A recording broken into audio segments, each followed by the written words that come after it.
I came here several times with my father when I was little, but stopped eating here as often after growing up. I hope the food here will be to your taste. Oh, don't worry. We haven't eaten at a hotel like this in a while. Paimon's getting All excited Paimon cares about is already. food. In that case, I'll go order for us first. Please wait here a moment. Will do. Ooh, everything looks so good. People in Fontaine sure know how to enjoy life. Why, of course. Go ahead, try whatever you like. If the food's good, I'll make a group reservation for the rest of Spina di Rosula next time. And if it's not? Well, then I'll still bring everyone. Albeit with only one dish per table. You, sure have your own way of doing things. Oh, we called this a farewell meal, but we could also treat it like a victory feast, right? We did just win that case after all.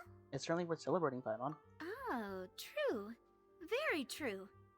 In that case, boss, we'll have another 2 dishes. Huh? Paimon didn't mean that you had to order even more food.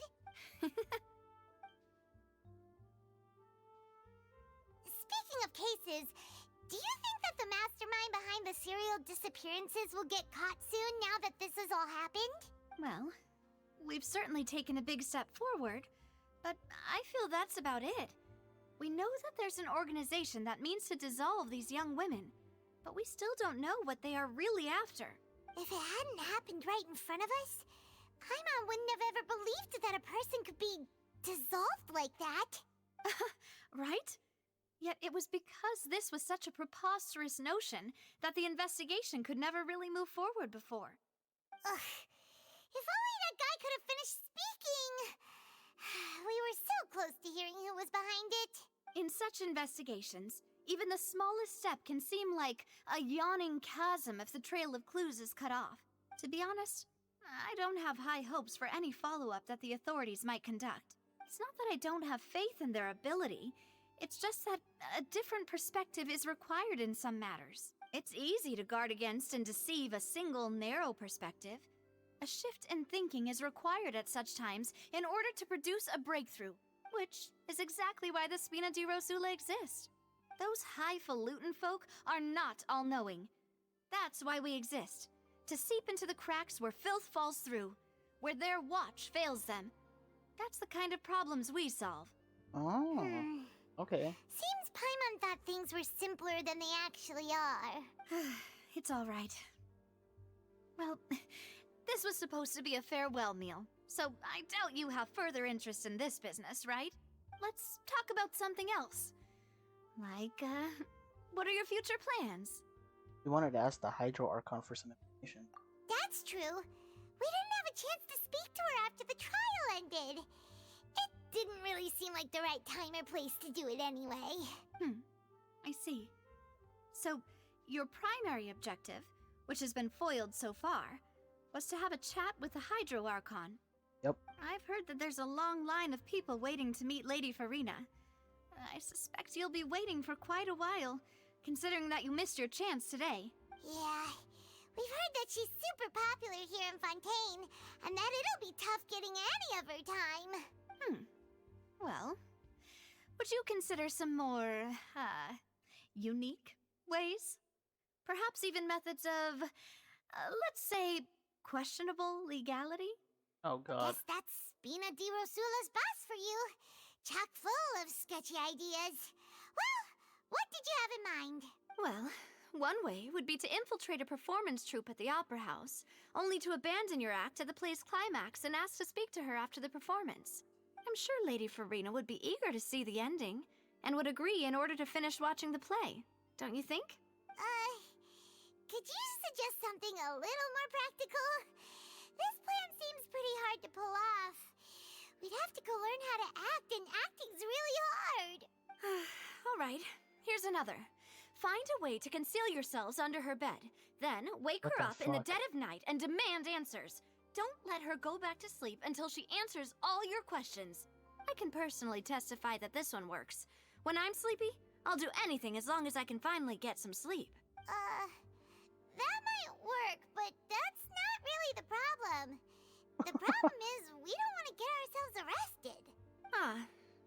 point. I overlooked that part. I was just thinking about leveraging a person's desire for sleep. How can you overlook something like that? All right, no more joking around. Perhaps you could... Oh, I don't know. Cut the line when she's on a break. You did defeat her in court, clearing citizens of hers from false accusations. False accusations she had nearly upheld personally. I imagine that she feels quite ashamed about the whole thing. You mean that if we catch her while she's on a break, she might be too embarrassed to refuse? Oh, that does make some sense. It's worth a try. Why don't we give it a try after this meal? You know, strike while the iron is hot and all. Huh? Paimon, did you drink my Fanta? Was this your drink? Sorry about that.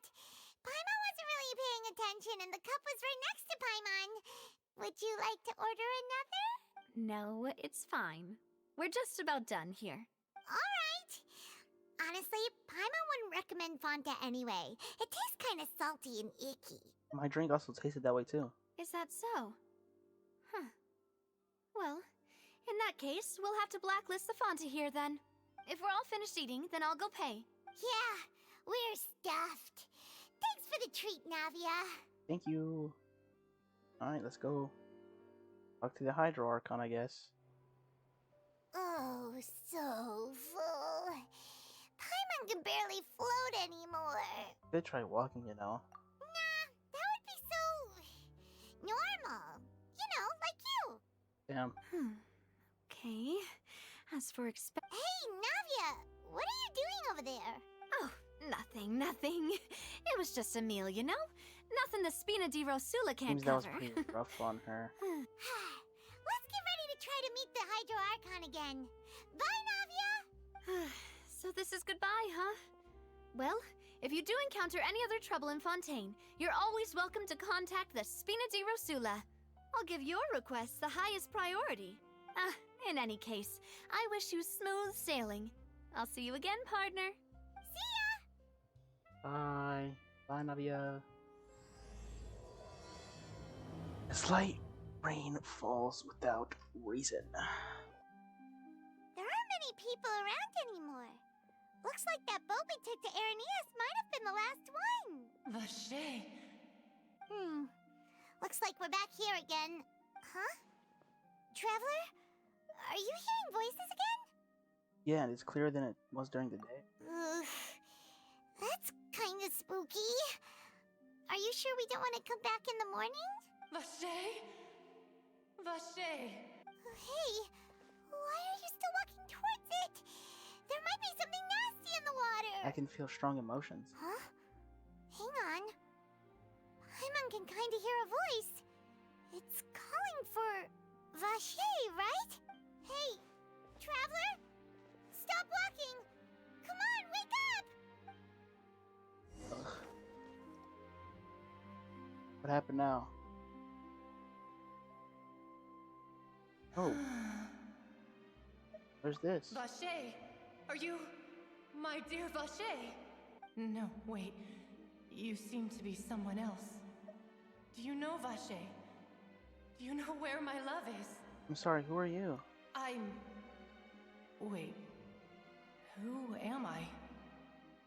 I'm very sorry. I fear I do not know. My memories feel like they have been washed away like a flood. So many fragments dissolved amidst the tide, never to be recovered. How much have I lost? How many things that I once held dear while on land have I since forgotten? Yes, that is what I was once. But now, I am but the consciousness of one who has lost their form. Lost your form? I do not know how I came to be like this either. I only vaguely remember being covered in light blue water, and then all grew dim. Every water, could that have been the... I also remember going to many places. I loved adventure, loved exploring places of peril. No matter where I went, Vache would go with me. I knew how dearly he loved me, and I also loved him equally as much. But now, We can no longer go back. You need me to The find him? pain of... No! Our reunion no longer has any meaning. There is no way for us to create any new memories. The thought of me gives him no succor. So let it lie forgotten beneath the waters. If you meet Vache, tell him not to look for me. Tell him to move on. That is the only thing I still remember. I believe it would be hard for him to forget you. Perhaps that is so. As I was submerged in the waters, losing consciousness, I saw Vache above the surface. His eyes were filled with such sorrow, such longing. If only I could have comforted him, told him that I did not suffer. Indeed, I had felt a great warmth. Asher was there when you was a witness to the fact that you were dissolved. Is that what you call it? Dissolving? If anything, I consider it a form of release. It was a state of neither fear nor frenzy, with only an endless peace, like the water's still surface. I could also liken it to being a thirsty person who drinks water for the first time, and only then sees how they have lived for so long in a world of endless want and anxiety. It seems that after the body is dissolved. I think I hear your companion. It's time for you to go, I think. Ah, right. I wonder how much time has passed in reality. Farewell, then. I am glad that you were able to sense my presence. Remember, if you see Vache, tell him not to seek me out any longer. Oh god. Wake up! Come on, hurry! What the fuck? Navia's outnumbered! What the fuck is going on? Ooh. Oh man's badass. Oh, she's a claymore user?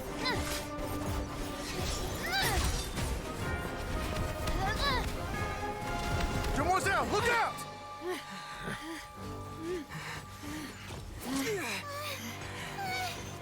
Dear What God, is going on? it's a whole army of Gardamex.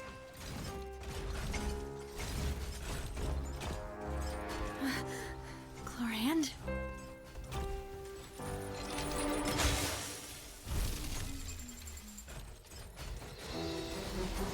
Ooh, she's a sword user. And she's Electro.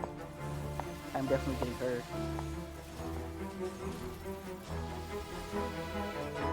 Quick, now's our chance!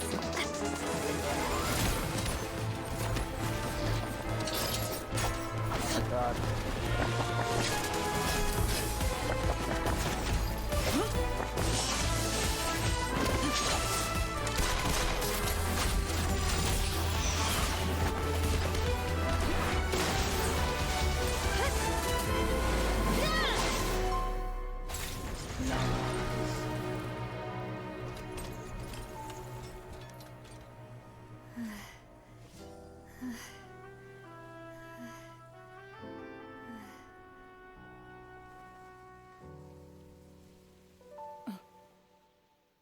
Damn, that button's barely holding on.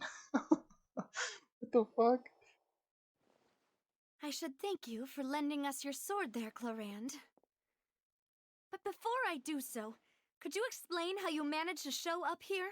I followed you. It seemed to me that danger has followed you more closely as of late. I believe that following someone without their knowledge is actually called stalking, is it not? Mr. Callus's last wish was for me to ensure your safety, and I will not betray his trust. He would do the same, were he alive today. Do not speak of my father! Sorry, Demoiselle. I was not strong enough. Thank you for your aid, Miss Clorand, but do keep an eye out for your manner of speech. I believe we all wish to avoid unnecessary emotional harm. Sorry, I did not consider your feelings. Whatever. What else do you know? How did you come to the conclusion that I'd be in grave danger? I doubt I know much more than you, but I believe that the mastermind behind the serial disappearances is very powerful. Your performance tonight will almost certainly attract their attention. I'm sure they've known about me. To be honest, I'm shocked it's taken them this long to act against me. And what about these Gardamex? I thought only those associated with the Maison Gardiennage could control them. None of these mecha have serial numbers. I was sure to check a moment ago. They are not the ones used by the authorities to enforce the law. I can only conclude that some powerful or wealthy party must have obtained them via illegal means, deploying them as a private force of sorts. What? Your point being that they're out of Spina di Rosula's league, then? Yes. Be careful, and do not act rashly. I will continue investigating no matter what. We will bring the truth to light. That's my father's true last wish. Regardless, thank you for your help today, Clarand. But if you get any ideas, tell me first. I don't much appreciate being followed. I do not think that they'll strike again anytime soon. So I shall stop following you. Good day, all. I like her. You need to release her already. Right. I suppose that's the best news we've gotten today. Demoiselle, I believe that Miss Clarand was being sincere with you. If we tried, we could attempt to thaw relations a little. I know, she's... What just happened? Oh, thank goodness! Paimon thought we were done for! Those Gardamex came out of nowhere while you were unconscious, and Nadia and her gang saved us! Oh, and there was that champion duelist named Clarand who came out to save us too! We got lucky there. Paimon probably couldn't have fought them off otherwise. Thank you for the rescue, Navia. Oh, come now. Forget all that polite talk. That wasn't really a farewell meal we had back there. Not for me, anyway. In truth, I hope that every meal we have together shall be a victory feast. As such, we're still partners. There's no need to thank me. It will take 50 years for me to match Demoiselle's magnanimity. If it were me, I would have joined the Spina di Rosula on account of her goodwill long ago. All right, you two. That's enough. Actually, Navia, how did you know that we were in danger? You sure did show up in the nick of time. Well, to be honest, you're the one who tipped us off, Paimon. Huh? Really? Paimon contributed somehow? Ooh, Paimon's even more amazing than she thought! Yes, all thanks to you grabbing my drink by mistake. How did that help? After we parted ways, I was on the way back to one of our bases when I suddenly thought of what you said. That the Fanta tasted kind of salty and icky. I thought it tasted straight as well, but I couldn't be sure. Fanta only comes in sweet flavors. So how could it have tasted salty? The color of the drink, if I recall, had also been a bit off. So the Fanta had been spiked with water from the primordial sea? Yes. So if you hadn't drunk that cup for me... Spina di Rosula is preparing the grandest of awards for you as we speak for saving the boss. Huh. Really? Actually, Paimon, neither of us are from Fontaine. I sent people to Hotel de Boer to investigate, but whoever did this left no trace at all. That's when I figured out that you might be in danger and hurried here as quickly as I could. But why would they go after us too? All we did was defend Linny in court and help clear his name. Ugh, now we're caught up in this mess too, aren't we? Yep. Well, you did foil a plan that they were probably pretty proud of, and almost got their name in the process. Speaking of which, did anything strange happen when you drank the primordial seawater? Well, it can't be a coincidence that the traveler fainted just now. He said that he heard that voice calling for Vache again. Oh, and this time Paimon heard it too, but it was real faint. Does this situation have to do with the primordial seawater then? Does that mean the primordial seawater raises someone's sensitivity to hydro when it's used on people who are not from Fontaine? That doesn't sound like too much of a bad thing, to be honest. I also gained some new intel. New intel? While you were out cold? Well, let's hear it, shall we? Orson found belonged to one of the missing women. Oh, that is important. Tell everyone about what happened while you were connected to the ocean as conscious. Vache. That name doesn't ring a bell. I suppose he hasn't stepped forward as a witness in court lately. Since he saw that young Oh, woman there's her dissolve, vision. he was at least at the crime scene. But he never gave testimony or any information regarding people dissolving in the primordial seawater. Could he have been threatened? He's still alive. Yes, thank you. This is very important information indeed. We will continue to investigate. All right, partner. Oh, you mean you'll help us investigate? Well, you did say that our farewell meal didn't really count. That means we're still partners, right? And besides, we're in this now whether we like it or not. You're not gonna let those people who targeted us get off the hook so easily, are you, Traveler? Messing with us comes with a cost. Demoiselle, do try not to look quite so pleased. You are the face of Spina di Rosula, after all. You talk too much. Well, in that case, let's head back to one of our bases, shall we? I'll arrange accommodations for you. We also have some plans to go over, and hopefully we can deepen our bonds as partners. But we'll take that one step at a time, I guess. Don't worry, you two. With us around, our base is definitely secure. It's right up ahead, but let's make sure we weren't followed first. I've been keeping watch, Demoiselle. I haven't spotted anyone suspicious thus far. Very good. But let's not let our guard down for now. I shall find rooms for our respected guests. Thank you, Malus. Now, let's continue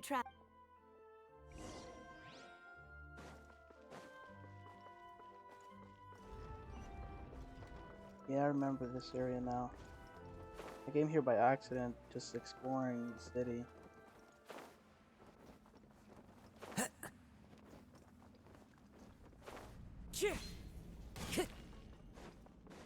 So are these her people down here then? Follow the wind.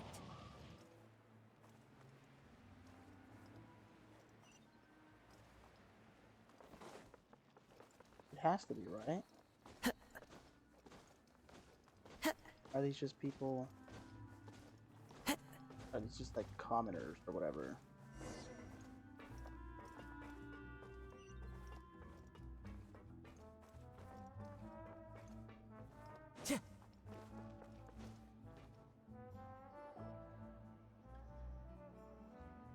That looks cool. Well, I like it. So, The symbol. this is your base? It's not quite what Paimon imagined. Your accommodations have been arranged. Under the present circumstances, I can confidently say it's the best we have. Thank you. Well, our funds have been a little tight lately. After all, we don't allow illegal or unethical profiteering. In fact, our funds often come from citizenry who support us. Seems like it's tough times for everyone. But if you have the support of the people, that does sound like it's worth it. To be honest, our financial situation was a lot better back when my father was in charge a few years ago. I'm afraid I'm not quite his equal. Your father, he was the previous boss of Spina di Rosula, right? How did... Demoiselle, if you'll allow me to explain. No. I'll explain it myself. I suppose I couldn't run from this topic forever. And as partners, this is something I hope they can understand. My father's name is Callus. Yes, the same one they call Callus the Unfaithful in the streets. 3 years ago, he was accused of murdering his own friend. But he chose a duel to defend his honor instead of standing trial. Yeah. He died in the duelist's ring. Oh no. But I do not believe my father was a murderer. I'm sure he was set up. At the time, I believed that if he only stood trial and was duly investigated, something amiss would crop up and prove his innocence. But strangely, he not only requested the duel himself, but rumor has it that even after being seriously injured, to the point where he could be deemed as having lost the duel, he refused to surrender, determined to die in the arena. 3 years later, I still don't understand why he did that. How could he protect his honor if he's dead? It does seem quite If odd. anything, he gave up his chance to defend himself. Do you have any clues as why? The closest piece of info I have is that my father had been investigating the serial disappearances case at the time of his death. Oh, yep, it's connected. Ah, so that's why you're so determined to get to the bottom of that case. That's right. I've also tried to investigate the murder my father was implicated in. But I haven't found a single new clue in my countless reviews of the investigation records. However, I believe that if the murder case is related to those behind the disappearances, they must know something. I must know what really happened. Was my father coerced? Framed? Even if he really did kill his friend, I must get to the truth. If only he'd been more open with me when he was still alive. He even hid the fact that my mother died due to complications when giving birth to me. And now, here I am investigating his death. You really are a handful, aren't you, Papa? The truth. You know, we're quite alike in this regard. Demoiselle, please, if there is anything I can do, anything at all. I also will never believe that Master Callus murdered anyone. There are none whom I respect more than the two of you, Demoiselle. Master Callus did so much good in life, yet all it took was one murder case for him to be dubbed Callus the Unfaithful. Even our supporters decreased greatly due to that incident, hence our strained finances at present. Wait, if Callus was such a good man, wouldn't people at least be a little suspicious when he was accused? No. Perhaps people just revel in that kind of drama. It's not something exclusive to people from Fontaine, really. Everyone's like that. People love watching the evil turn over a new leaf, but they also enjoy watching good people fall into an abyss from one slip-up just as much. But how could... never mind. If Callus was really falsely accused, we have to find the truth. He didn't deserve to have that happen to him. There is one other thing.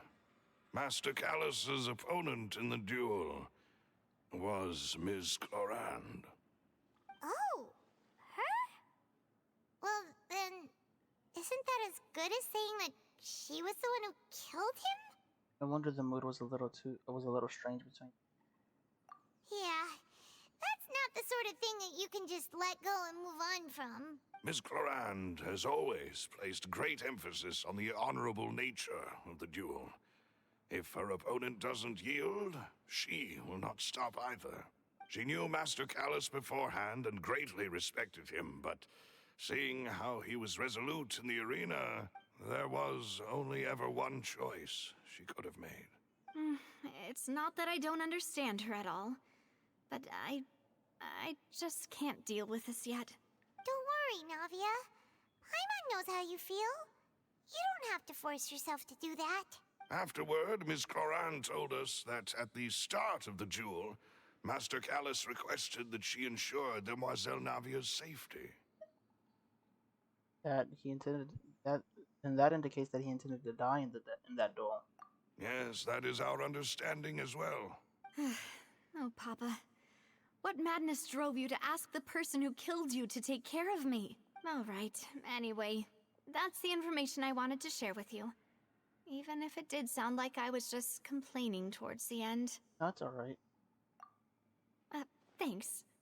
You two should go and rest. This was quite a day after all. Yeah, Paimon's beat.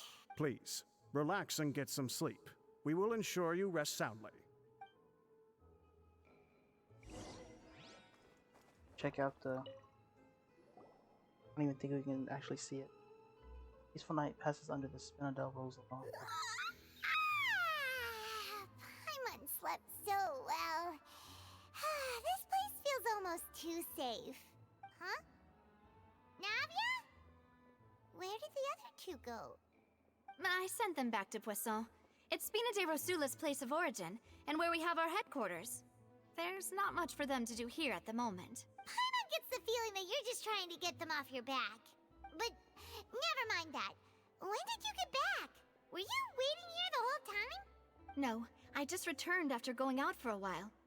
I did some investigating yesterday regarding the name Vacher. Wait, so you didn't sleep at all? How could I after having such critical new evidence appear? Guess Paimon wasn't speaking for everyone just now, huh? Unfortunately, this name seems to have been wiped from existence. It doesn't seem to have a match anywhere. I suspect that those behind this have already taken steps to hinder an investigation from this angle. But that does prove that this Vache person is a key witness in the incident. Does that mean we're too late, though? No. There is one ray of hope. One place in Fontaine that they would find almost impossible to threaten, no matter how much they wanted to. And that is the archives kept by Chief Justice Navia, a place where detailed files on all the cases in recent years are kept. If the Oceanid you met is one of the young women who went missing recently, we should be able to find some related information there. So Nervalet maintains an archive of case files? Whew. Guess that's the hard-working Chief Justice for you. In that case, let's go talk to him, shall we? Aren't you coming along, Navia? Did you get tired? No, it's nothing. Let's go see the Honorable Chief Justice. Let's go. The palais is right up ahead. Come on. I wonder how long this second act is.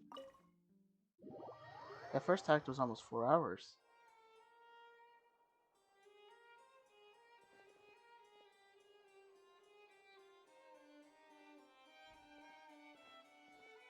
Halt! Please state your business here. The Chief Justice is presently occupied with official matters. This place does look pretty heavily guarded. Guess that proves that Nervalet's files are really secure. Hey, don't you recognize us? Huh? Who are you? Just to be clear, I don't care who you are or who you might be related to. Our rules make no exceptions. See? They've got great discipline, too. Yep. Paimon can tell. If you're here just to crack jokes, I can point you towards the exit. Unlike some, we're busy, so please leave if you don't have a reason to be here. No. What I meant to say is, shouldn't you remember us from a few days ago? We were at the trial of the great magician Linny. Oh, yes, I remember. I read about it in the Steambird. You must be Linny's attorneys. It's all coming back to me now. We're here today to report and archive some information on a follow-up case. Huh. Is that even a thing? Of course. Don't worry. We're here on official business. You can trust us. All right then, I'll let you through. The Chief Justice is just inside. Thanks so much. That was easy.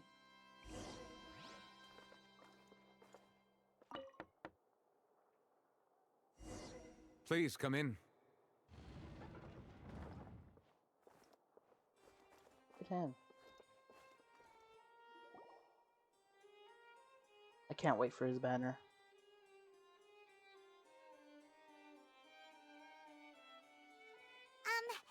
Sorry to barge in, Monsieur Nervalet. We only lied to get in because we didn't know any other way. It's all right. Please let me know how I may be of assistance to you. So you're not mad at us? We're looking for a man called Vache. He may have been an eyewitness in the serial disappearances case. If we can find him, we may be able to unearth some key information on the case. Ah, I see. In that case, please wait here a moment while I browse through the files. Alright.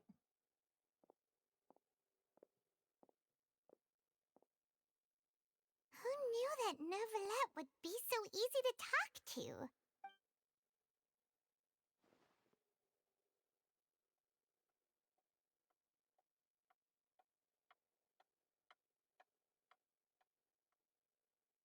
Unfortunately, I'm quite certain that no one by the name of Vache has been involved in any case, criminal or civil, in the past several years. There are no records of him either in the files or in my memory. We're back to square one. Traveler, what if it was really just a dream? Is that so? All right then. Thank you so much, Monsieur Neuvillette. We'll take our leave now. Ahem.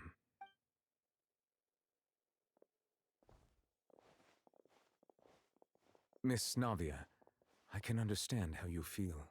Your father, Callus, was a truly exceptional man. We deeply regret his passing. And what are you trying to say, Monsieur Neuvillette?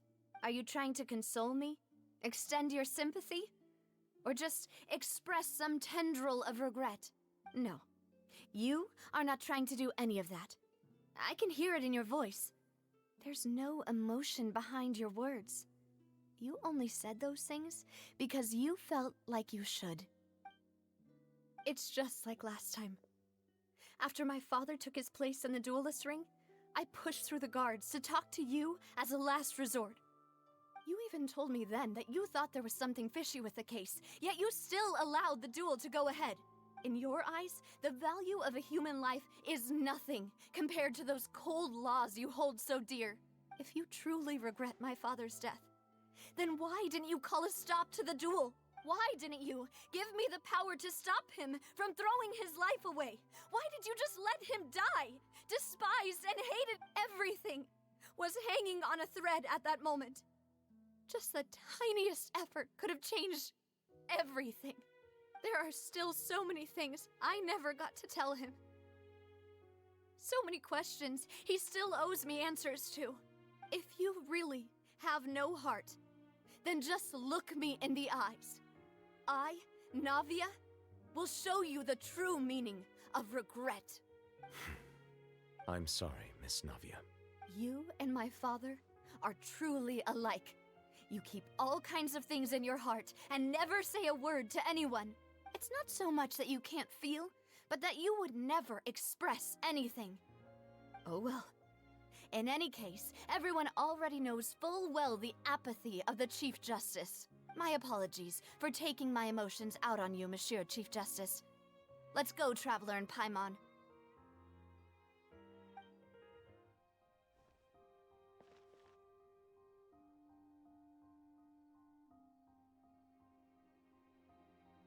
Navia, are you okay? I'm fine. Rain. It's raining. You're right. Wasn't it still sunny when we went into the building? And there shouldn't be any active trials today. How strange. Now that I think of it, on the day my father was convicted of murder, it was also raining. What is it? Did you think of something? Yeah, he was outside.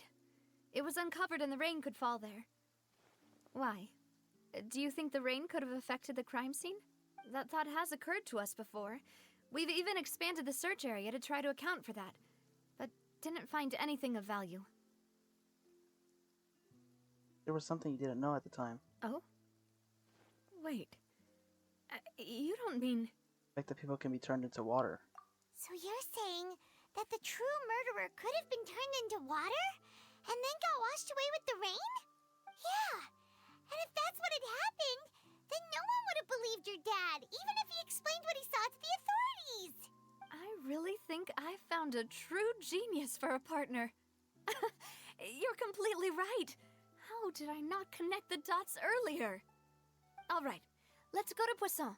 With this new lead in mind, we'll get to the bottom of my father's case for sure. Yeah, we're gonna make progress. Do you want to go with me now?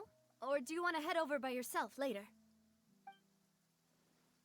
You can go first, I'll join you later. All right, then I'll wait for you at Poisson.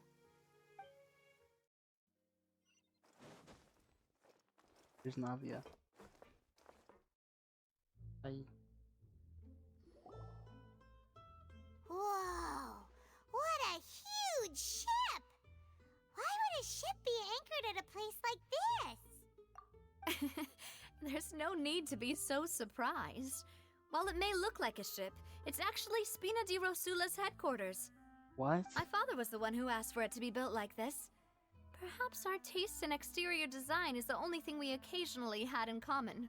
A gigantic and glamorous ship embodies discovery, opportunity, ambition, and conquest. It symbolizes Spina di Rosula's bright and limitless future. I think I'm starting to get why you like it. And Paimon thought you were bluffing when you said Spina di Rosula had a glorious past. Paimon was confused why a group with such a history would live in the sewers. But now that Paimon has seen this ship for herself, she's been convinced. Well, Poisson is where Spina di Rosula began, after all. It's our main base, our home. I wanna go check it out. guess that's where we're going. What is? Oh, that's the challenge. I've already been here. I've already.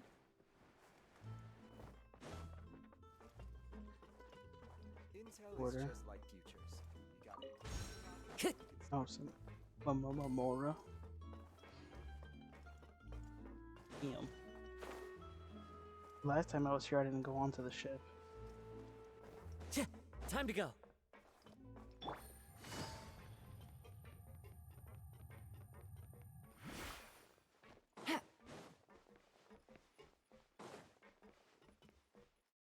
Hmm. There's a cat. I want to look at the cat. Maloose, we're back! Oh, it's gone. Apologies for the wait, demoiselle, and our most important partners. You said before that you still had some business at the court.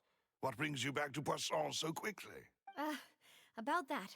It's because my partner here reminded me of something really important. You see, what if my father's case had something to do with water from the primordial sea? You still remember, right, Maloose? On that night, it was raining? Yes, the case was quite similar to that of Mr. Linney's. Both were what you'd call impossible murders. The mastermind be the same person?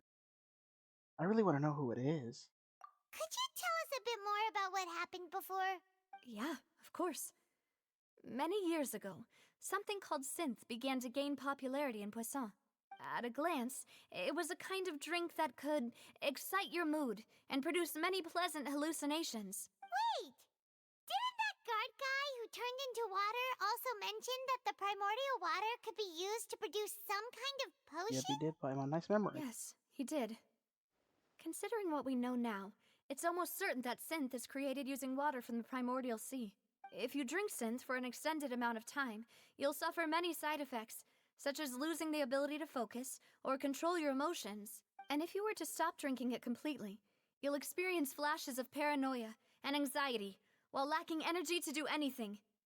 It's an extremely dangerous substance. As he oversaw Poisson, my father was compelled to put a stop to synth abuse and called for a complete ban of it.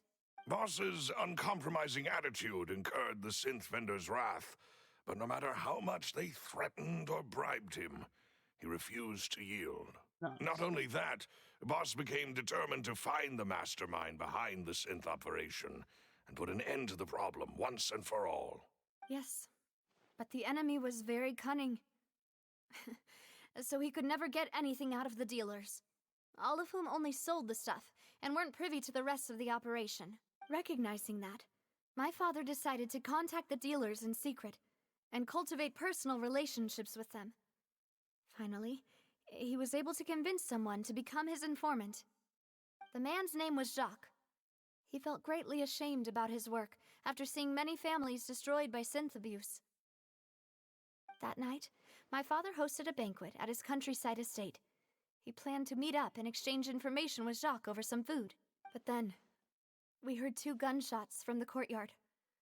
We raced to the scene and found my father, still holding a gun, and Jacques, who was already dead on the ground.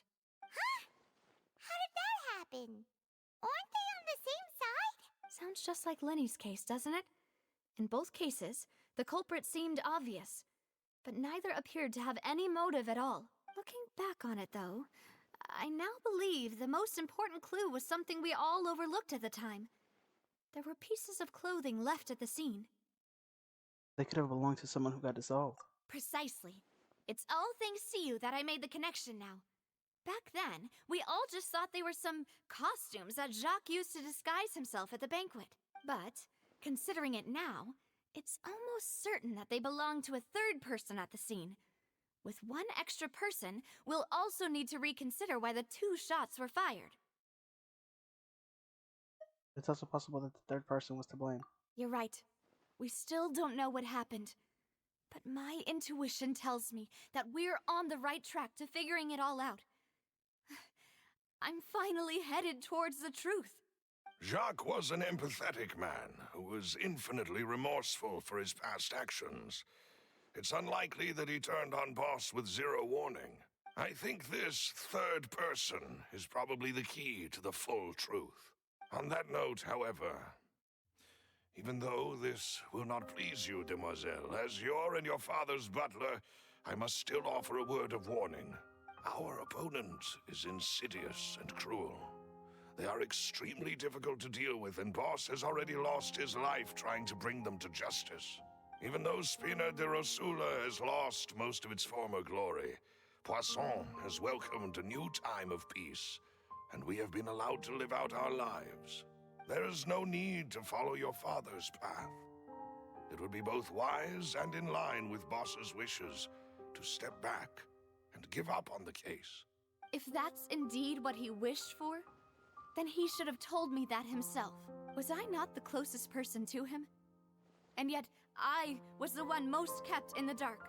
What was the point of him dying without sharing any of the secrets he knew? Did he manage to protect anything in the end? Synth is still here. Callus the Unfaithful is still his epithet. And Spina di Rosula is barely getting by. Nothing has changed. Did he think I'd just accept his meaningless death and live out my life just as meaninglessly? I've never accepted that. Ever. Not since that day, and certainly not now. I want to find out the real answer for everyone's sake. For the missing girls, for the victims, and for myself. Navia. This is indeed the best moment to act. Your partner appears to be quite reliable, and more importantly, demoiselle, I think you're also ready to take this on.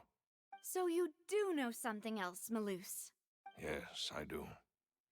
In fact, even before that banquet, Boss already knew of the connection between Synth and the serial disappearances case. But what drove all the tensions to the boiling point was the revelation that you, demoiselle, had been selected as the next target to disappear. What? Well, he basically sacrificed him. Boss also didn't tell you that he had been diagnosed with a rare illness. The doctors told him that he had no more than 5 years left to live, and the serial disappearances case caused him great anxiety. 5 years was nowhere near enough time to resolve this long-standing conflict, but once he passed away, all the danger would pass on to you. Knowing all of this, he decided to use one final intimidation tactic before his death. He claimed to have already gotten his hands on some key incriminating evidence for the other side, and even told some members of Spina di Rosula about the details. But as long as you remained safe, he would not share the evidence with the public. If something were to happen to you, then he and all those he told would immediately expose all they knew about Synth and the disappeared victims. Right, so nobody would be able to get off scot-free. As we've seen, Boss's tactic has worked. Even though Boss has been gone for a long time, the other side has not tried to take Demoiselle's life. No, I don't believe it. He never appeared to look sick to me. No father wants their daughter to see them weak and haggard, especially someone as proud as Boss. To him, dying in a duel and suffering lasting dishonor as the unfaithful were still far preferable than losing face in front of his daughter. So he chose to die in silence, so that he could protect me. I'm afraid you're not understanding this correctly, demoiselle. What Boss wanted to hand to you was not a parasol, but a sword. If Boss's spirit could hear you telling me that you want to find the answer for the sake of everyone involved, I'm sure he'd be extremely proud. That fool. Couldn't he have just given it to me straight? No. He might have set up everything precisely because he never thought I'd be able to understand him. Is that the amount of confidence he had in me? And what if I was never able to make it to where I am now? He gave you the choice to live how you want. Yeah. I suppose that's true. With the way he'd set things up, if I had wanted, I could have just lived out my life without a care in the world. But thankfully, he rarely talked to me about complex matters, and thus understood little of me as a person. In this case, he really didn't need to give me an easy way out. Huh. Malus, what was the key evidence that he shared with you? It's the location where synth is produced. Essentially, it's the enemy's headquarters. When he was threatening the enemy, Boss didn't share the specifics of the incriminating evidence he found. But if you want to use it against the enemy, you'll still have to take several things into consideration. Why? If we know where the place is, can't we just go storming in? You mustn't forget that we're fighting against a mysterious and dangerous organization that's been in operation for decades. There's no telling what might be lying in wait at their headquarters. We also have no idea what kind of evidence we may be able to find inside, nor what people we may be able to capture. But a single visit to their headquarters would be tantamount to a formal declaration of war. The worst case would be that we leave empty-handed, but also open ourselves up to full retaliation. Then, in that case, why not work with the Fontaine authorities? Well, you saw one of them dissolve during Mr. Linney's case. We have no idea just how thoroughly they may have been infiltrated. Huh. That's true. Seems my father really had no choice.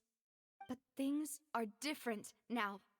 It should be a lot easier to prove the other side's guilt, now that we've connected Synth with the disappearances case. You sound like you've put a lot of thought into this, Malus.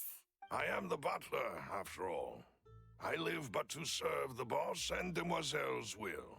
I've always been willing to take on any kind of risk for your sake. But considering my relative lack of ability, I've spent my time keeping secrets, performing basic investigations, and waiting for the right time to come. Thank you for all of that, Malus. Have you discovered anything new in the past few years? Let me think.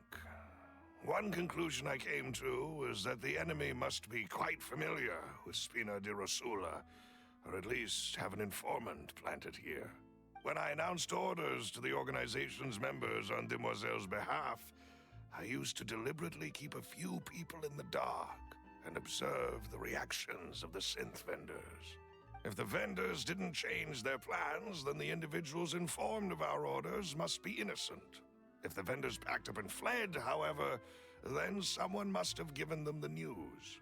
After several rounds of testing and investigative tracing, I've narrowed the suspect list down to 3 people. The first is Florent, Spina di Rosula's senior advisor. Huh? Florent? Yes, surprising, isn't it? He was one of the people Boss trusted the most, which also means that he was someone who understood Boss really well. Thanks to his position within Boss's innermost circle, he always knew our upcoming plans and could thus avoid capture this whole time. There's someone else like him too. Marcel, the head of Confrérie of Cabrières. Uncle Marcel. What is the Confrère? It's a guild in Poisson. Boss helped it to grow to its current size and prominence. In the beginning, they were only reselling some daily goods, but now they're one of the richest guilds around, with a lot of business connections in the city. So, they're like a sister organization of Spina di Rosula? Yes, you can say that. When we were fighting against the synth dealers, they provided us with plenty of support. I didn't know the organization was this big. A bit difficult to imagine someone using their own money to hunt down themselves. The final suspect is Thierry, the man responsible for coordinating information between Spina di Rosula and the guards. Although the guards mostly leave us to our own devices, there are still many activities we have to report to the local authorities. Since Thierry is always in the know about our current activities, he could theoretically always plan one step ahead. I see. These are all people who I communicate with quite regularly. To think that the enemy we've been fighting against has been right next to me all along, among those I trust the most. It's almost too hard to believe. If you want to investigate them, please take every precaution to not alert the quarry. Judging from our experience, the enemy is extremely cautious. Okay. Of course. And thank you, Malus. You've provided us with a lot of great information. You're too kind, my lady. I'm just doing my duty. And before I forget, proving Boss's innocence would also mean clearing him of blame in Jacques' death. After that incident, Jacques' wife and daughter were taken into the Spina's care. They still live in Poisson today. If it might help, you could also pay them a visit. I can make the necessary arrangements. You do it. Oh, thank you so much, Malus. You really are the best. A new case awaits, my dear partner. Leave it to me. I hope we can work together to uncover the truth and end this case once and for all. Buzz case records. 3 years ago on a rainy night, Blanket Wars heard 2 gunshots inside the house. They reached the scene. Buzz had a gun in his hand and Jacques had been shot and slain. Based on the investigation done there was no possibility that anyone else could have done the deed and escape. Kaohny was thus adjudged to have been the culprit. Okay. Jacques' family.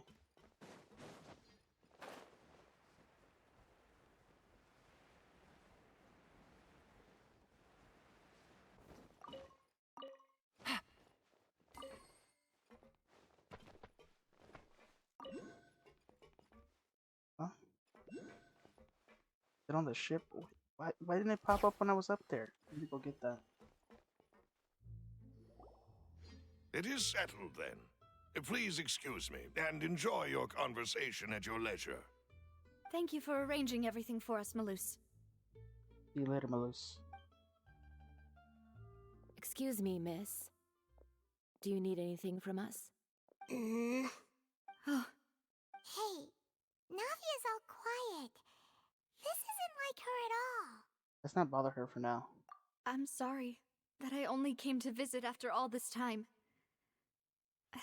After what happened, I didn't know how I was supposed to face the two of you. Ah, if it's about that, there's no need to apologize. After my husband died, Spina di Rosula sent us a lot of mora and support. I understood your guilt and apology to be genuine. But aren't all of those things nothing compared to the loss of Jacques? I can understand the kind of pain that comes with losing a father so needlessly. You don't understand at all. I didn't know how to face you, because I didn't know what I could possibly bring as a consolation gift. I know only the full truth could bring closure to you, and to all of us. I'm sorry. I appreciate the sentiment, but you don't have to carry all that guilt. On the matter regarding my husband, my daughter and I have more or less found our answer already. Would you mind sharing it with me? I really can't believe that my father could ever bring himself to shoot Jacques. I always knew that my husband's money was earned through others' suffering. He told me countless times that if he could turn back the clock, he would never go into the synth business again. He had many regrets, and felt that he took the idea of providing for his family too literally. For the longest time, he thought Mora was everything. So when Mr. Callis came to him with a proposal, he accepted it almost immediately. He tried to be as careful as he could, but even so, he was still found out by the higher-ups. They found out about his betrayal? Papa didn't say that exactly, but Papa did tell me that I should never be ungrateful. Before he left that day, he told me that he had no choice. It was only later that I realized it was his final farewell to the two of us. I'm gonna order Jacques to take out Callus. I don't know that for sure, but you could say that's the conclusion I eventually came to. Which is why I'm the one who should feel guilty. Callus had always taken great care of us, both when he was still alive and after he passed away. Even if he fired the shot that killed my husband, it was likely in self-defense. It is impossible for me to hate him for what he had done. But Mama, why is Papa still the bad guy if he did the right thing? Papa always wanted to be a good man, so why did he have to do a bad thing in the end? Well, things aren't always as they seem. You still feel like your papa was a good man, right? Yeah, Papa was a really good man. The best in the whole world. Then you should hold on to that. If a good man had to do a bad thing, then he must have had his reasons, regardless of whether he left you a parasol or a sword. He must have done so to give you a better life. Oh. Thank you for everything you've told me. I will definitely find the truth. The current state of things is not something I'm willing to just sit back and accept. Thank you. I'm very grateful to hear this from you. Even though your personality is quite different from your father's, your determination when you speak is really similar. You really think so? That's the first time anyone said that to me. I really come to like Navia as a character during this whole quest. Testimony for Jacques' family. Jacques' family believes that he had struggled greatly with order to kill Callus. Did Callus act in self-defense? Or is there more to the incident? Are you okay, Navia? I'm fine. Don't worry. Let's investigate the 3 suspects next. Florent should be nearby, and we should be able to find Thierry and Uncle Marcel in the city. I'll get myself together on the way, so please don't worry.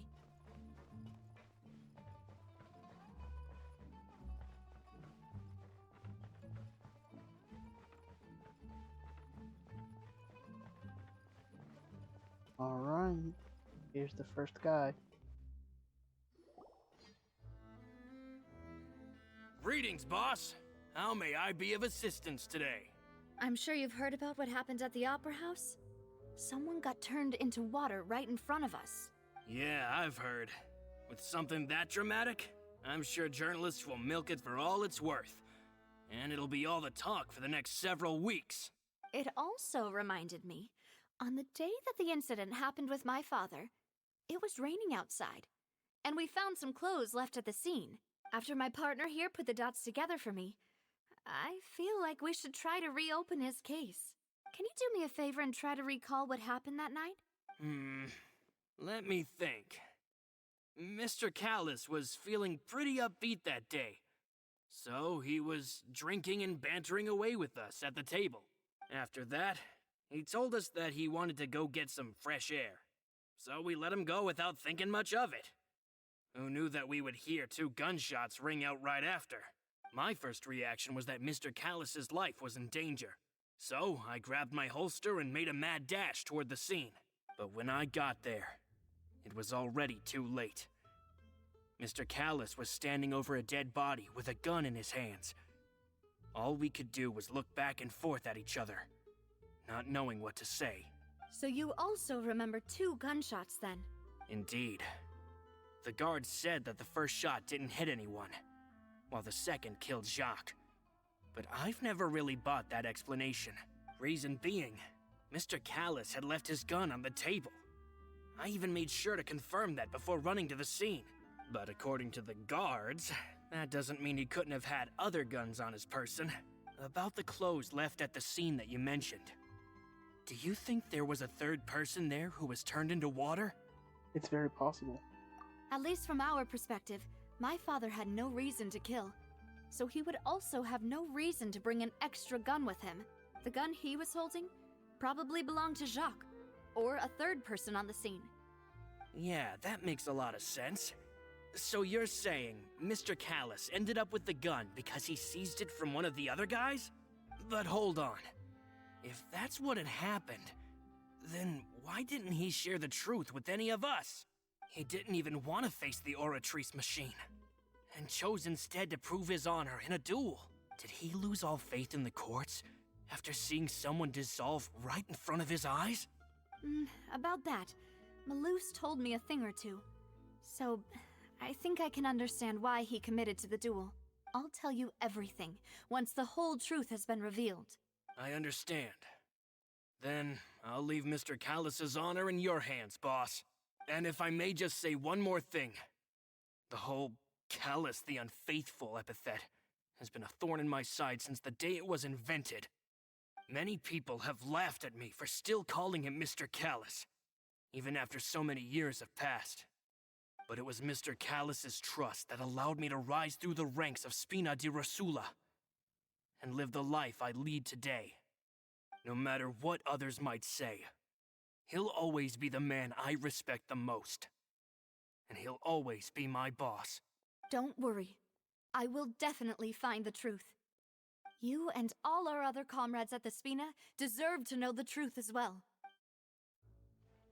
So he seems like he's genuine. The advisor of the Spina de Rosula, saying that he was grateful to Callus for his kindness. He was also present at the banquet on the day of the case, and can provide evidence that Callus did not carry a gun with him when out.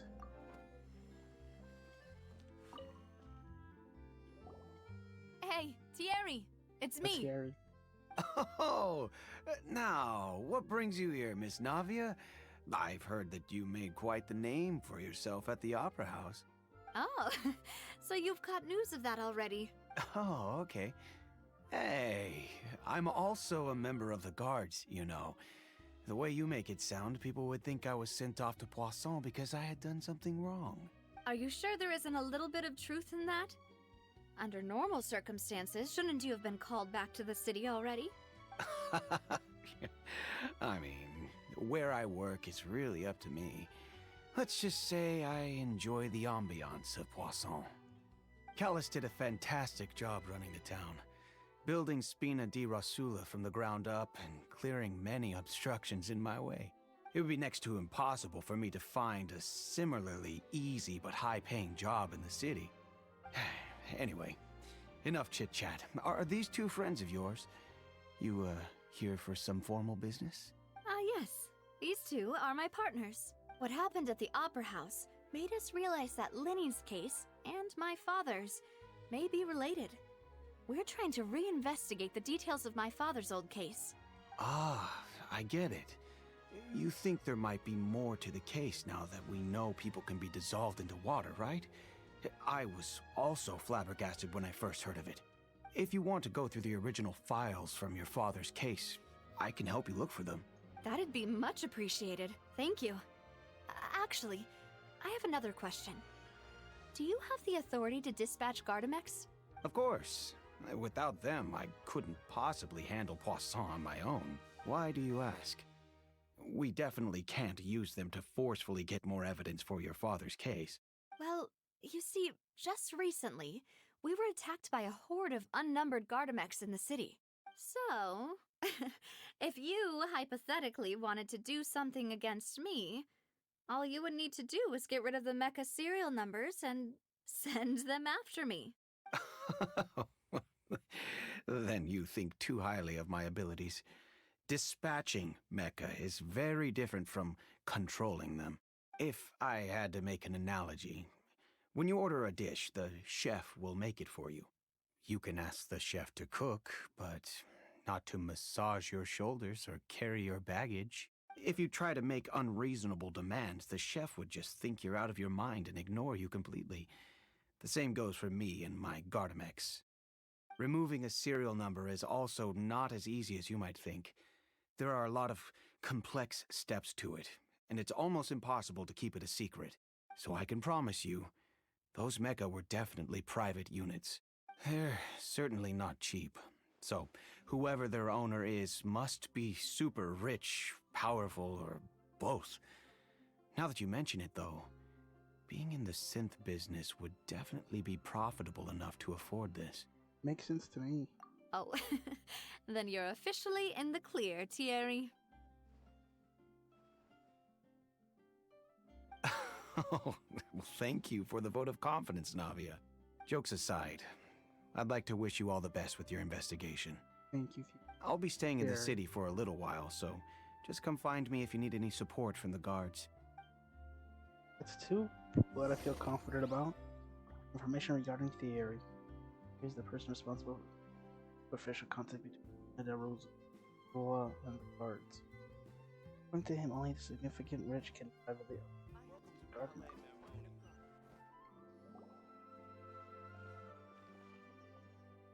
Hello. How may I help you? I'm here to see Marcel. Could you please let him know? You can just say Navia's looking for him. Sure. I will let him know right away. After waiting for a while, Marcel arrives in a hurry. Navia, hello. Sorry to keep you waiting. I'm not as young as I used to be, so my legs are giving out a bit. Oh, it's all right, Uncle Marcel. There's no need to stress. I just wanted to talk to you briefly about what happened in the Opera House. I'm sure you saw everything too, right? Yes, I've never seen anything so strange. Oh, you were at the Opera House too? That's right. I went there with Navia to see the magic show. Who knew it would turn into a whole murder mystery? I also witnessed your marvelous sleuthing work. Quite impressive. To beat the Hydro Archon at her own game on her own turf, I can already imagine everyone in Fontaine discussing your exploits over a few glasses of wine. Oh, Paimon doesn't want to become the talk of drunkards. Apologies. It's just how Fontaine is as a nation. Everyone loves drama and theatrics. Uncle Marcel, you've also noticed that other thing, right? The fact that humans can dissolve in water? Yes, I was reminded of your father's case right away. Is that what you're investigating now? Exactly. I still don't have much solid proof, but I can sense that the other side has already begun to act. Oh, and what makes you say that? We were attacked on Araneus by some unnumbered Gardamex. And there was also an attempt to get me to drink water from the primordial sea. If not for the vigilance of my partner, I probably wouldn't even be here talking to you right now. Oh, you're giving us too much credit. Wasn't it you who protected us? Alas, it seems things are heating up again. The peace that Callus sought so dearly will soon become a thing of the past. But rest assured, Navia, Poisson will always remain a safe haven for you.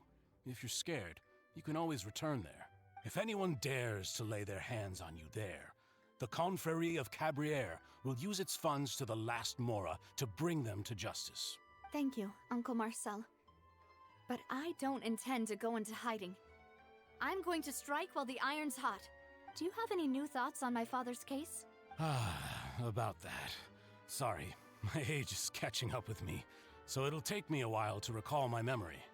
The Confrérie was responsible for that banquet, so I was out and about the whole time making sure things were running smoothly. I didn't even have the time to drink with the guests. Then I heard the sound of a gunshot, and the rest was history. Oh, it's okay. No need to push yourself. We'll ask around some more, see if there are any valuable clues elsewhere. Sounds good. Just let me know if you ever need Mora. All my wealth comes from Callus's patronage and support. I'll spend however much it takes to clear his name. He seems the most suspicious so far. Information regarding Marcel. Marcel is the leader of the Confrérie of Cabaret and was the organizer of the banquet prior. Confrérie and the Spinner Rosa have always maintained election at the event of the cases. I'll just treat them as He's an the one example. with Navia. We've talked to all three suspects, purely based on their conversations with me.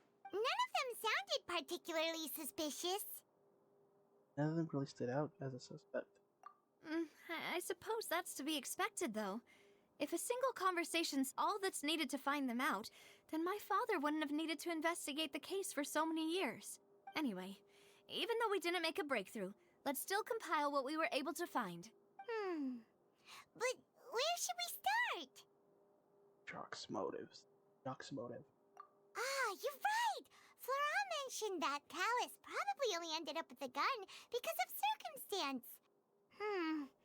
That makes sense. According to Jacques' family members, he already told them that he had been discovered, and that he had no choice before he left home that day. If I had to guess, he probably received an order from the synth boss to kill my father. Had he refused, he and his family's lives would have been forfeit.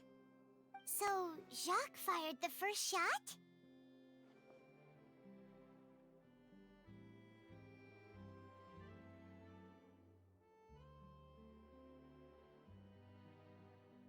I was Jacques. Oh? And why is that?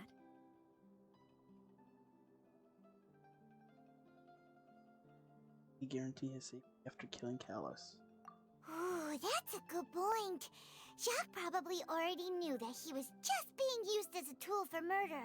And once he had completed his mission, he'd be of no more use to his boss. Huh.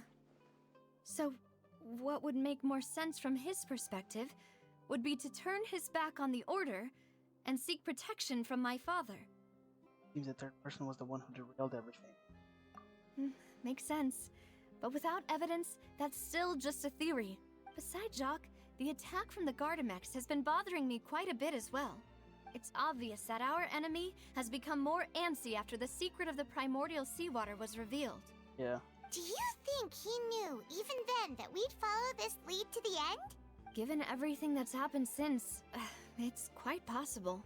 But who among the three suspects would have the ability to control privately owned Gardamex? Oh, it seems like Marcel. He's the richest. Uncle Marcel? My father did really trust him. And they worked together on a large number of projects. Maybe that's how he got to know Jacques. And with funds from the Confrérie, he could also afford a large number of Gardamex. It's still really hard for me to imagine, though. After all, Uncle Marcel has been around since I was just a child. Also, wouldn't this mean he has been spending a whole lot of Mora and energy to fight his own synth business?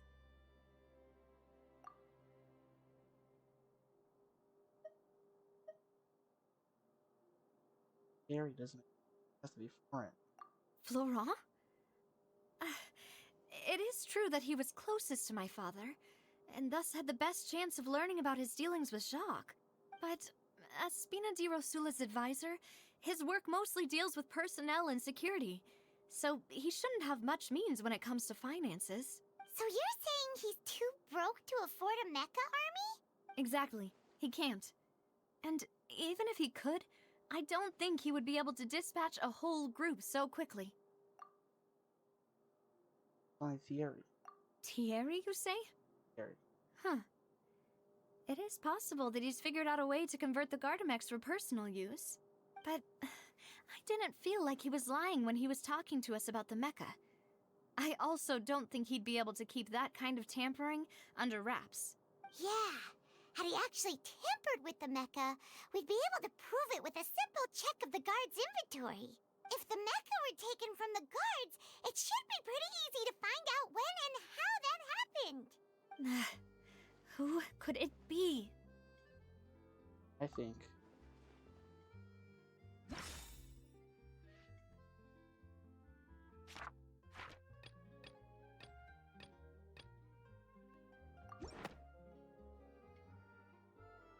Then guard makes only one person. Has to be Thierry then. Guess not. I guess it has to be Marcel.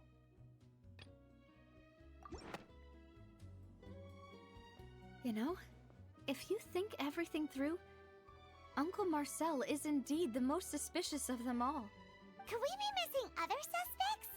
Malus didn't know about the people turning into water thing when he narrowed it down to these three, did he? Malus has always been very reliable, and his judgment of others' trustworthiness has been fair and well considered. When he laid out his case for the three, the rationale he gave me made a lot of sense as well.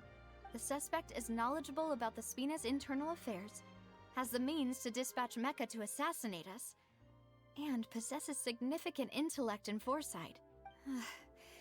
Even if I don't want to believe it, I'm starting to see how things could all tie back to Uncle Marcel. Yes, someone was very close to you. Well, we still have another trump card on top of all the theorizing and speculating. That's production. Yes, Malus did say that charging straight in there would be extremely risky. But we don't have any other options right now. We need far more solid proof before we can hope to go charging in on our enemy. Navia, here you are. Oh, I've been looking for you. Huh? Aren't you the guy from the guards? Did something happen? Yeah. News came from Irenaeus just after you left. We've got another trial on our hands. Wasn't that place built specifically for holding trials? What's so newsworthy about this one? I know.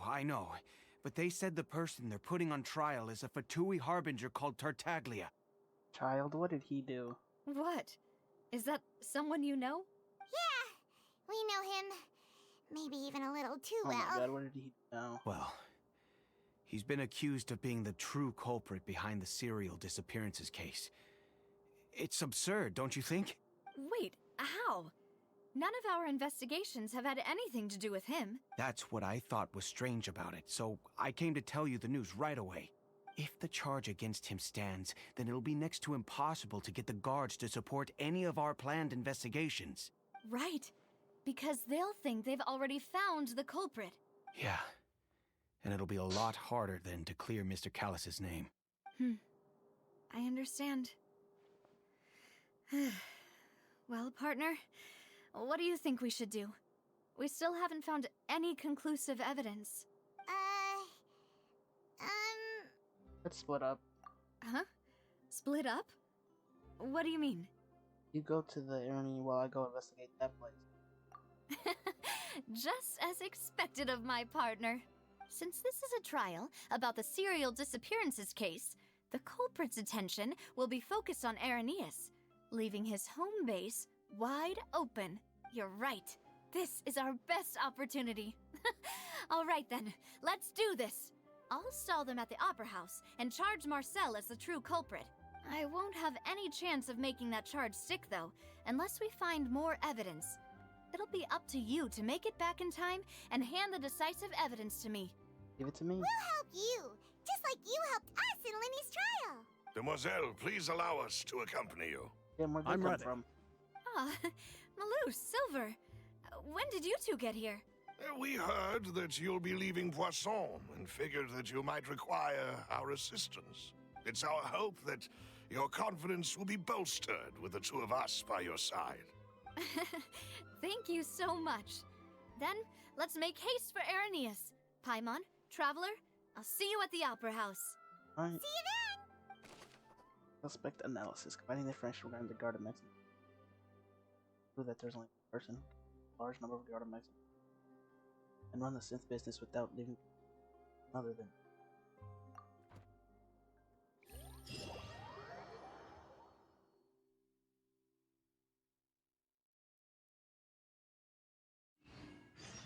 Now that Navia has set out for Irenaeus, we should also get going. Okay. The location has already been marked on the map, so let's head over. Huh. According to Malus's info, the synth production base is underwater. Let's go and try to find the entrance.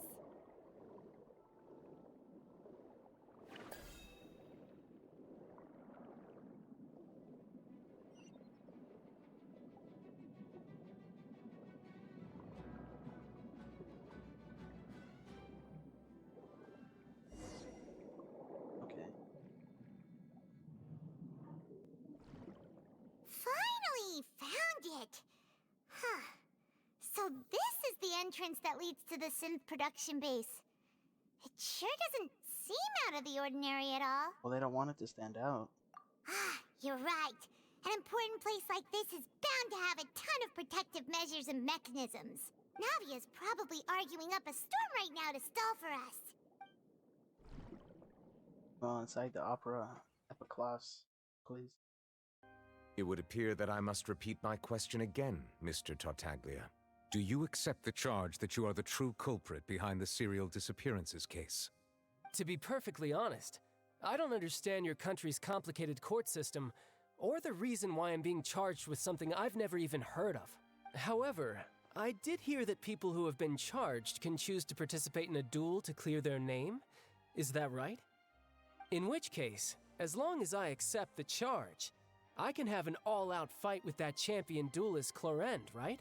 I've got to admit, that's one of the most enticing offers I've ever received. When I privately sparred with her last time, she was obviously holding back. Real disappointing. Hey! Don't you understand? You're currently the prime suspect for a major case. This isn't the place for you to be looking for fights. Oh? Sounds like the Hydro Archon wants to lecture me on the ways of the Opera House. Then why don't you duel me too? I'm the kind of student that learns best in the heat of battle. I love child. No. That's not what I meant. Alas, it would appear that communication with the defendant is going poorly, and we have made very little progress. In that case, let me explain everything from the very beginning again. The goal of this trial is to determine the culprit behind the serial disappearances case. That case had nothing to do with him! You've got the wrong man! Huh? What's going on? Why is she interjecting again? I told you it couldn't be one of the Fatui Harbingers. Miss Navia, this is the second time you've interrupted the court proceedings. I only tolerated your behavior last time because you were able to provide the court with a key eyewitness. But that was an exception rather than standard court protocol. I can very well charge you with contempt of court for your interjections. Oh, please. Did you ever think I had any respect for this place's pointless theatrics? We can put that discussion aside for now. I'm not here to argue with you. I'm here to charge the true culprit behind the serial disappearances case. And if my charges prove true, then Tartaglia here will be proven innocent by default, correct? Oh, a young lady has charged in and offered to clear my name. How fascinating. Well, I'd gotten half bored to death by all these rules and procedures anyway, so I'll take you up on that offer. So, Your Honor, is there nothing else for me to do now? You may take a seat for now in the audience, but that doesn't mean the suspicions against you have been lifted. How did he even get charged in the first place? Now then, Miss Navia, who is the person you would like to charge instead? That person is...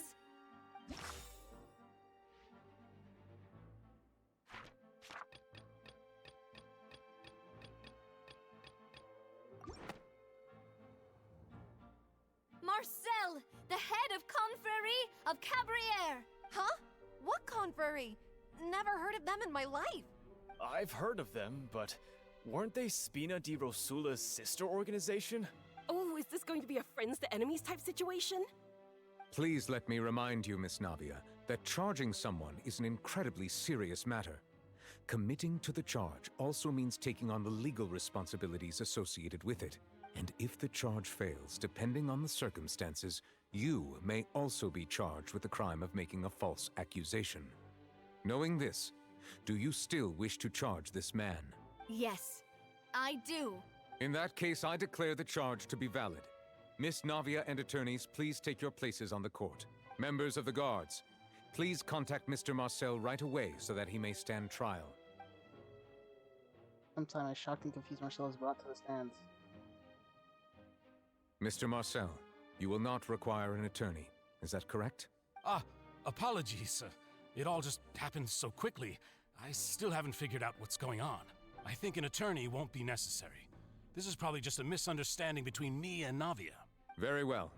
In that case, since both sides have now arrived, Miss Navia, please present your charges. I would like to take everyone back to 3 years ago, to the case of Callus the Unfaithful.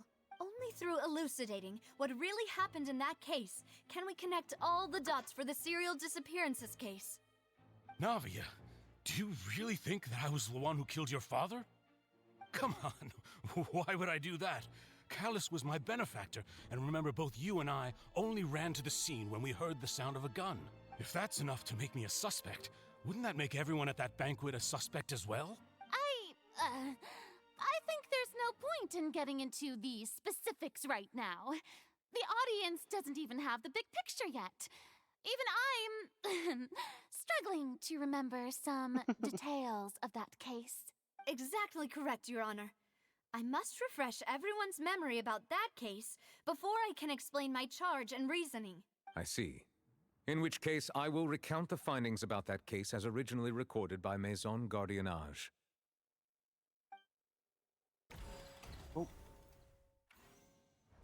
On the day of the murder, Spina di Rosula hosted a large banquet in a countryside estate owned by the Confrérie of Cabrières. During the banquet, all attending guests heard 2 gunshots from the courtyard.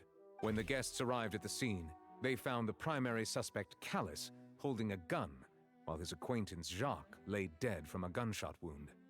The guards' investigation did not recover any other firearms from the scene. As a result, they concluded that the suspect's first shot must have missed, while the second must have taken Jacques' life. The suspect did not dispute this conclusion, and also declined to defend himself in court. Instead, he chose to prove his innocence through a duel. Callus was defeated by champion duelist Clarand in the ensuing duel, and soon succumbed to the injuries. Okay. These are the known facts about the case. The one with the motive to kill was Jacques, not my father. And even so, Jacques still had no reason to pull the trigger.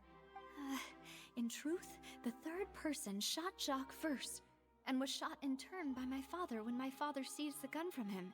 After that, the true culprit turned the third person into water, erasing all traces of him from the scene. Thank you for the summary, Your Honor.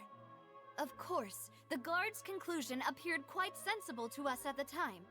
However, we should revisit the case now that we've gained new information about the abilities of water from the primordial sea.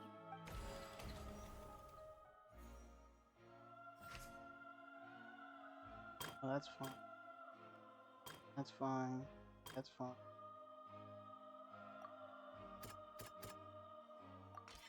A pile of clothing was found at the scene. The guards once believed they were used by Jacques as a costume to disguise himself. But now, it is clear that the clothes were proof that there was a third person at the scene, and that they were turned into water after committing the murder.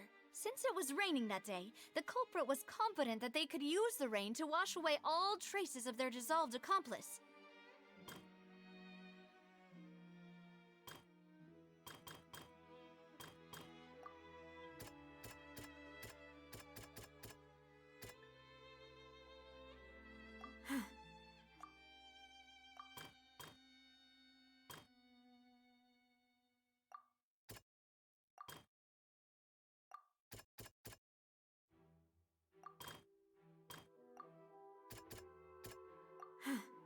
Something's...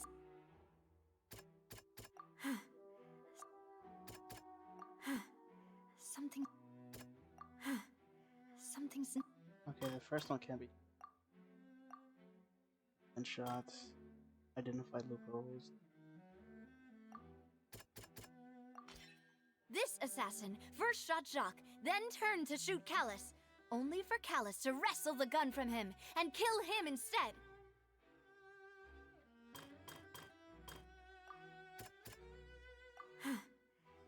Oh, I thought that was maybe it.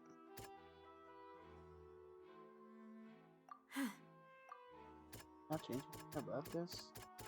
I don't think we. Oh, yep. The testimony of the victim's family confirms that Jacques had thoughts of assassinating Callus when he set out for the banquet. However, in the end, he reconsidered and instead shared everything with Callus, hoping to seek the latter's protection. Unfortunately for Jacques, the true culprit had already considered this possibility and had sent out another assassin. Realizing this, the true culprit caused the hired assassin to dissolve into water, leading everyone to believe Callus was responsible for Jacques' murder. This is the true version of events.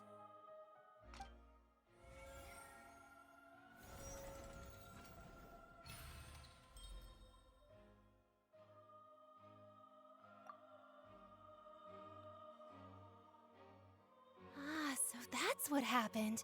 Wait, you're telling me something as dangerous as water from the primordial sea has been used for all these years? What a great theory. It also explains Callus's and Jacques' respective motives. I guess they didn't shoot each other after all. Mr. Marcel, you are the one being charged with the crime. You should provide a rebuttal if you wish to prove your innocence. But I think I agree with everything Navia just said. In fact, there was nothing in her speech that directly implicated me. Then, may I ask some questions? In my opinion, we primarily need to determine two things. One, do you have the evidence to back up your claims? I'm afraid not. At least not at this very moment. Boo!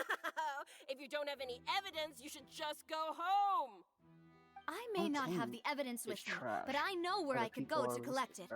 If we look up the deserted clothes against a record of people who went missing around the same time, we should be able to find a match. Considering the serial disappearances case, the guards probably kept careful records of all missing persons from around that time, regardless of age or gender. That makes sense to me. Monsieur Neuvillette, I would consider this to be a reasonable investigative direction. Why do I feel like Farina's acting a little differently today? Maybe she's scared of embarrassing herself again? Alternatively, she's become more diligent after charging an innocent citizen in the last trial. My second question has to do with the ensuing duel. If the truth is indeed as you described, then why didn't Mr. Callis explain himself in court? If he had testified that a person had been dissolved, he could have at least mounted a defense. I've thought about this too, and the answer is actually pretty simple. He felt there were things that were more important to him. The dissolving power of water from the primordial sea is an important secret for the true culprit of the serial disappearances case. My father could have exposed it for all to see, but he chose to take it to the grave. At that time, Spina di Rosula was in dire straits, and his reputation had already been shattered. He had no guarantee that going forward with the truth would allow the culprit to be brought to justice. What was certain, however, was that it would paint a gigantic target on my back. Boss once told me that Demoiselle had already been selected as the next target of the serial disappearances case. What? If the secret had gotten out, the culprit would have fought an all-out war with Espina right there and then. I wouldn't have been the only one in danger. All of us would have stood to lose our lives. Of course, the guards might eventually figure out the truth of the matter and determine that we were in the right. But what good would that do? How can a hollow verdict protect anyone? Had this opera house ever given my father any kind of confidence in its brand of justice, Spina di Rosula would have had no Navia. reason to exist. But by staying I am silent, too we retained immersed the in ability this. to deter our opponents and continue the stalemate. I was able to become Spina di Rosula's president, which made me harder to target, as well as giving me more time to grow and learn. And once I have figured out the truth and stepped up to the challenge, I will do what this opera house cannot, and restore my father's truth and honor back to him. So, you mean to say, your father intended to die in the duelist's ring? That's right. Do you have any proof? Of course. All you need is to ask his opponent, Clarand. I don't need your apology, your guilt, or your support from the shadows. You don't have to do anything for my sake. But since he entrusted his will to you, Clarand, you should tell us the truth about his sacrifice. So, during the duel, did you believe that Callis was intending to die? Yes, I did. As a champion duelist, I've fought many battles and taken a countless number of dishonored lives. In my line of work, I've seen all kinds of people give their all for the faintest hope to continue living. Some were determined, others passionate, and some even manic and twisted. Just one look and I can tell if a duelist is hoping to live or if they're looking to die. I hereby swear on my name and honor as a champion duelist that Mr. Callis never intended to leave the ring alive. Since that's your testimony, I have no more questions. It appears there really are good grounds to reopen this case. I concur. However, Miss Navia, you still have not explained the link between your father's case and the serial disappearances case. Right? What she said was fascinating, but kind of beside the point.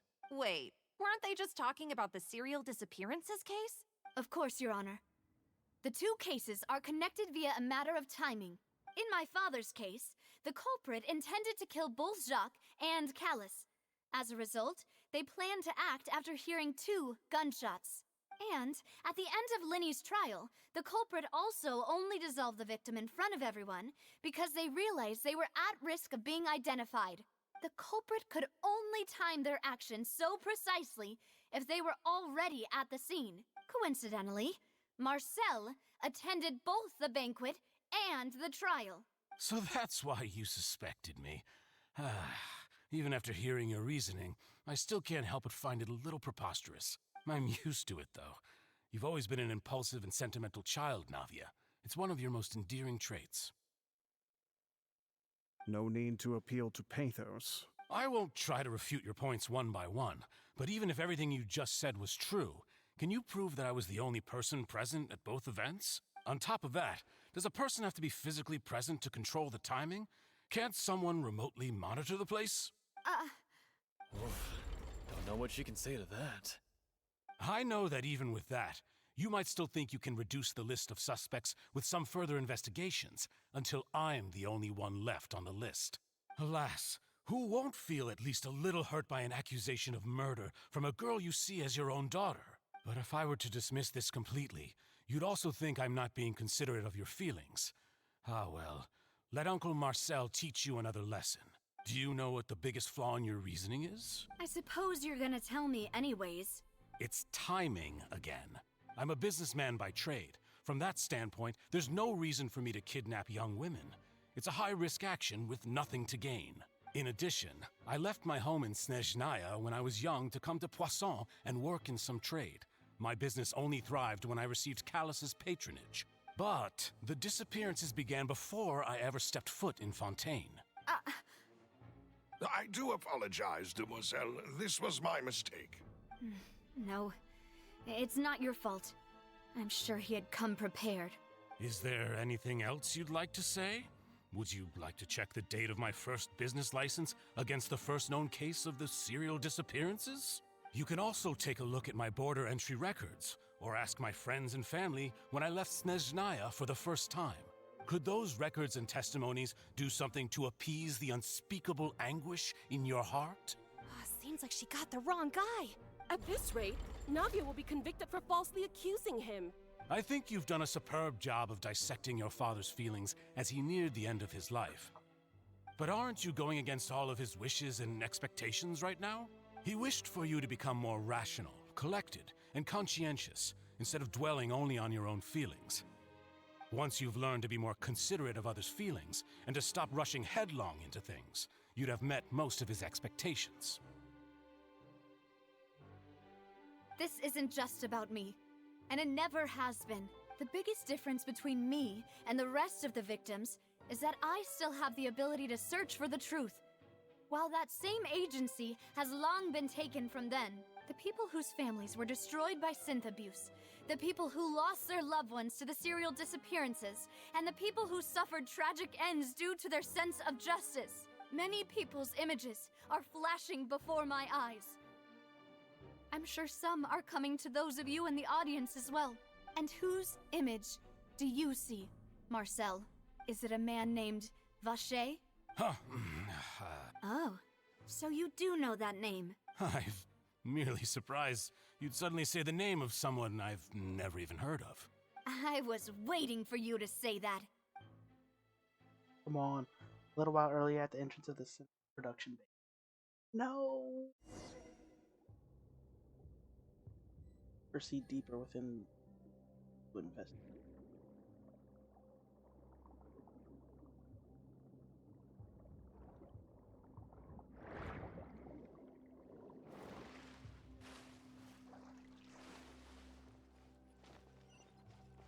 What are we doing here? I can change my team. Take it I easy. still want to play Elon.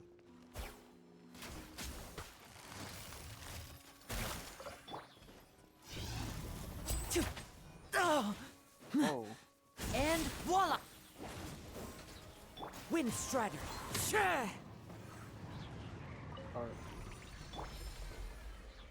Whoa! The floor is going up! Is it because of this mechanism in the middle? That guy really prepared a lot of stuff for this place.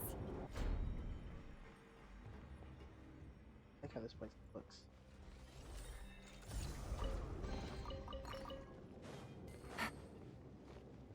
Explore other round just. The last time during story quest, yeah. I missed the chest. Just straight in plain sight. I don't want that to happen again. Thinks we need to go up, but Paimon doesn't see a way. Let's take a look around. Maybe we'll find a hidden mechanism that'll show us the way up.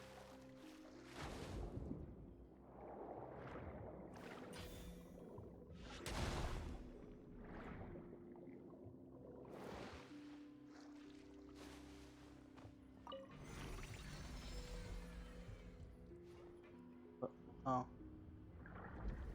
They're gonna drain the water. I know it's elevating the water.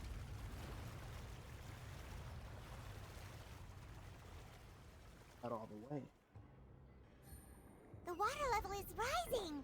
Now we can swim to the top. But this is still a ways away from where we need to go.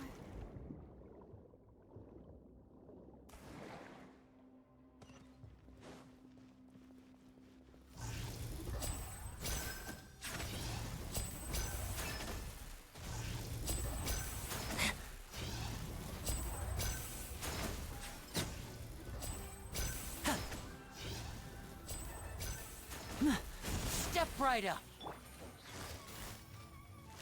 Busted. The wind knows me.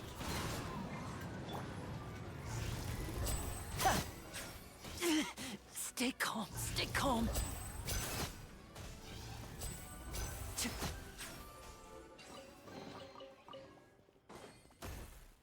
Go.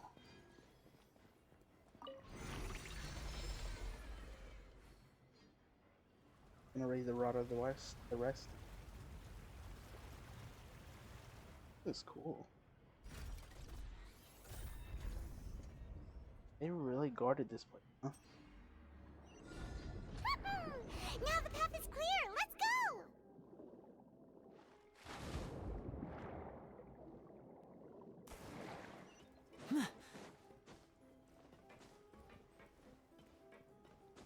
That way.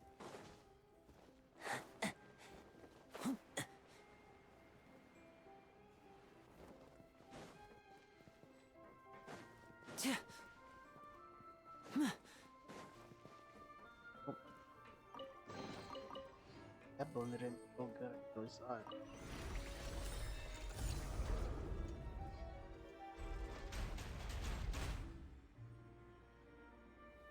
God, there's so many security.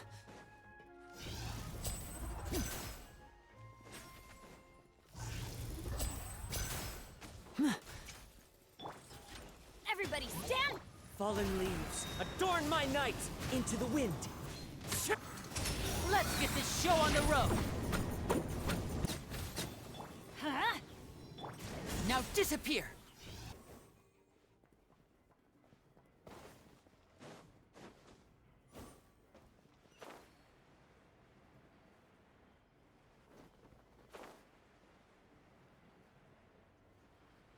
Oh my god. This place is insane. Like, what the fuck? After all that, we finally made it to the innermost sanctum. Though, as expected, the mastermind isn't here. Being charged by Navia as we speak. That's right. Then let's hurry up and find some evidence so we can get back to the Opera House and help Navia.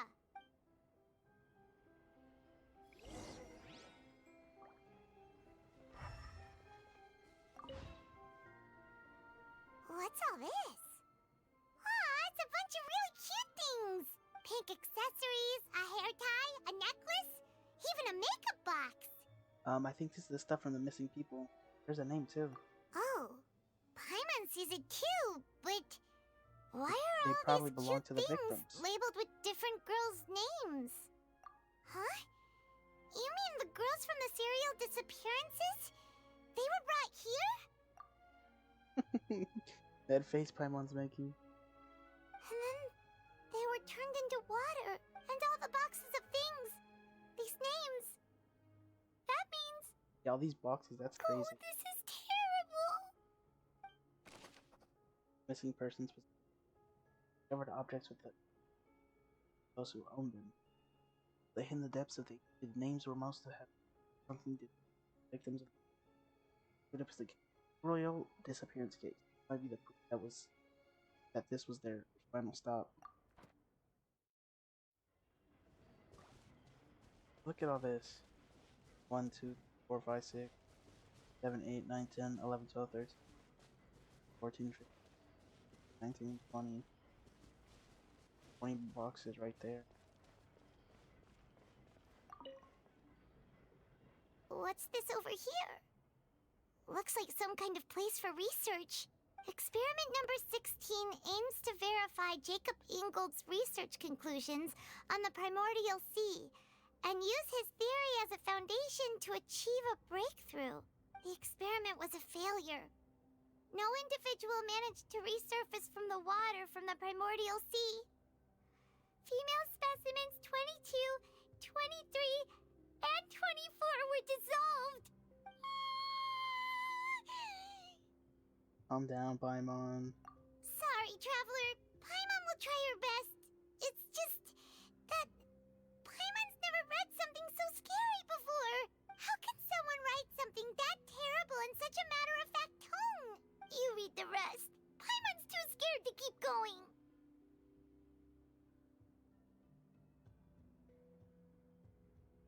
The goal of the researcher is to save his lover, a woman called Ignorir, who was dissolved. So that's why he did all of these experiments. Wait, did he really think he'd be able to find a way just by dissolving people over and over? That's just insane! There's another name here, Asher. Huh? Isn't that the name you heard by the fountain? Paimon thought he was an eyewitness in the serial disappearances case. No, he is the researcher. You mean Vache is the one who did all of these experiments? He signed off on a bunch of the voice I heard from the fountain was probably Ignorir. So that's it. Vache was no victim, but personally took his lover and... No, that's not it either. If that's the case, why would he want people to resurface from the water? Must be more than this to meet Sai. In any case, Paimon will write it all down. Asher's experimental record. Experimental number 6. Verify Jacob. Okay, that's...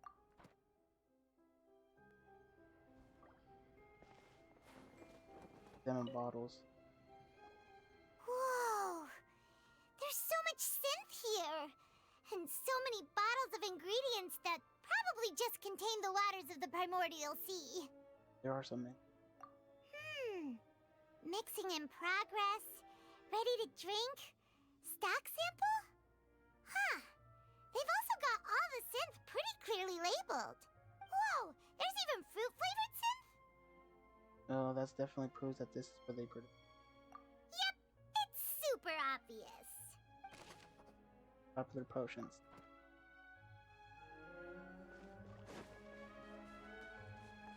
And interact with it. That's probably the primordial water. Demon bookshelf. Let's see what's written here. Nothing escapes Detective Paimon's eyes. Callus. Navia's father. Oh, this seems to be an investigation report on him. Related to his and Jacques' case. Yep, it's about finding someone to assassinate Jacques and Callus because of a lack of confidence that Jacques himself would go through with it. This should prove the existence of the third person, right? Yep, let's take it. Is there anything else? We still have not determined the exact content of the key information Callus has passed on to certain members of his organization. The old dog's a real menace to deal with. Even if he abides by the promise he's made to us, he will still have the upper hand. He can act whenever he wants to make our lives miserable. The only option left is to remove him from the picture entirely. I concur. Let's send someone to kill him. He won't declare war as long as we don't touch Navia. Oh, seems like we've got a bunch of correspondence between the higher-ups. They planned this well in advance. They're all just so evil. Callus' investigation report. Callus case.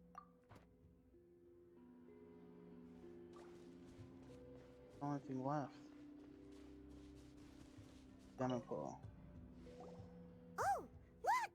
There's an important-looking basin over here, and it's full of water.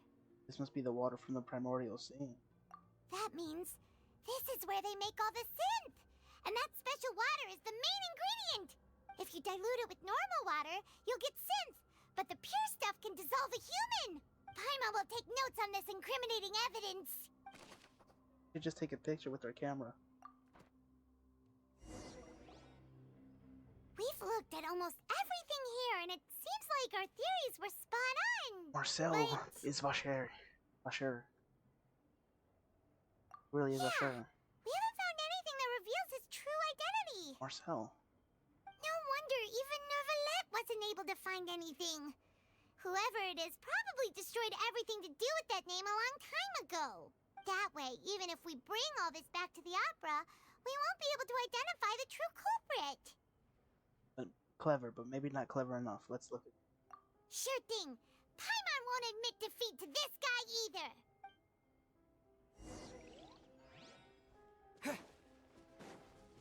Has to be.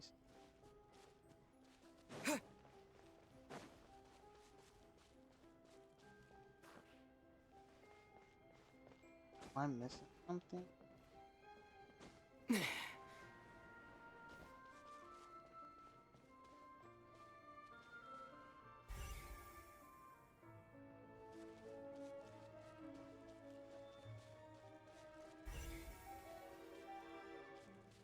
Looked at all this. Nothing kind of a shirt right then. One of them listens one of it. I'm particularly not right.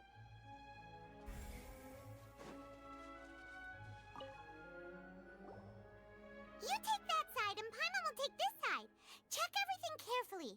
We'll find something for sure. Let's look, Paimon. For some time. Ugh. Nothing at all. And Paimon can't even find snacks either. What did you find, Aether? Paimon, I found it. Whoa, really? Let Paimon see. Vinier. Isn't that Vacher's lover's name?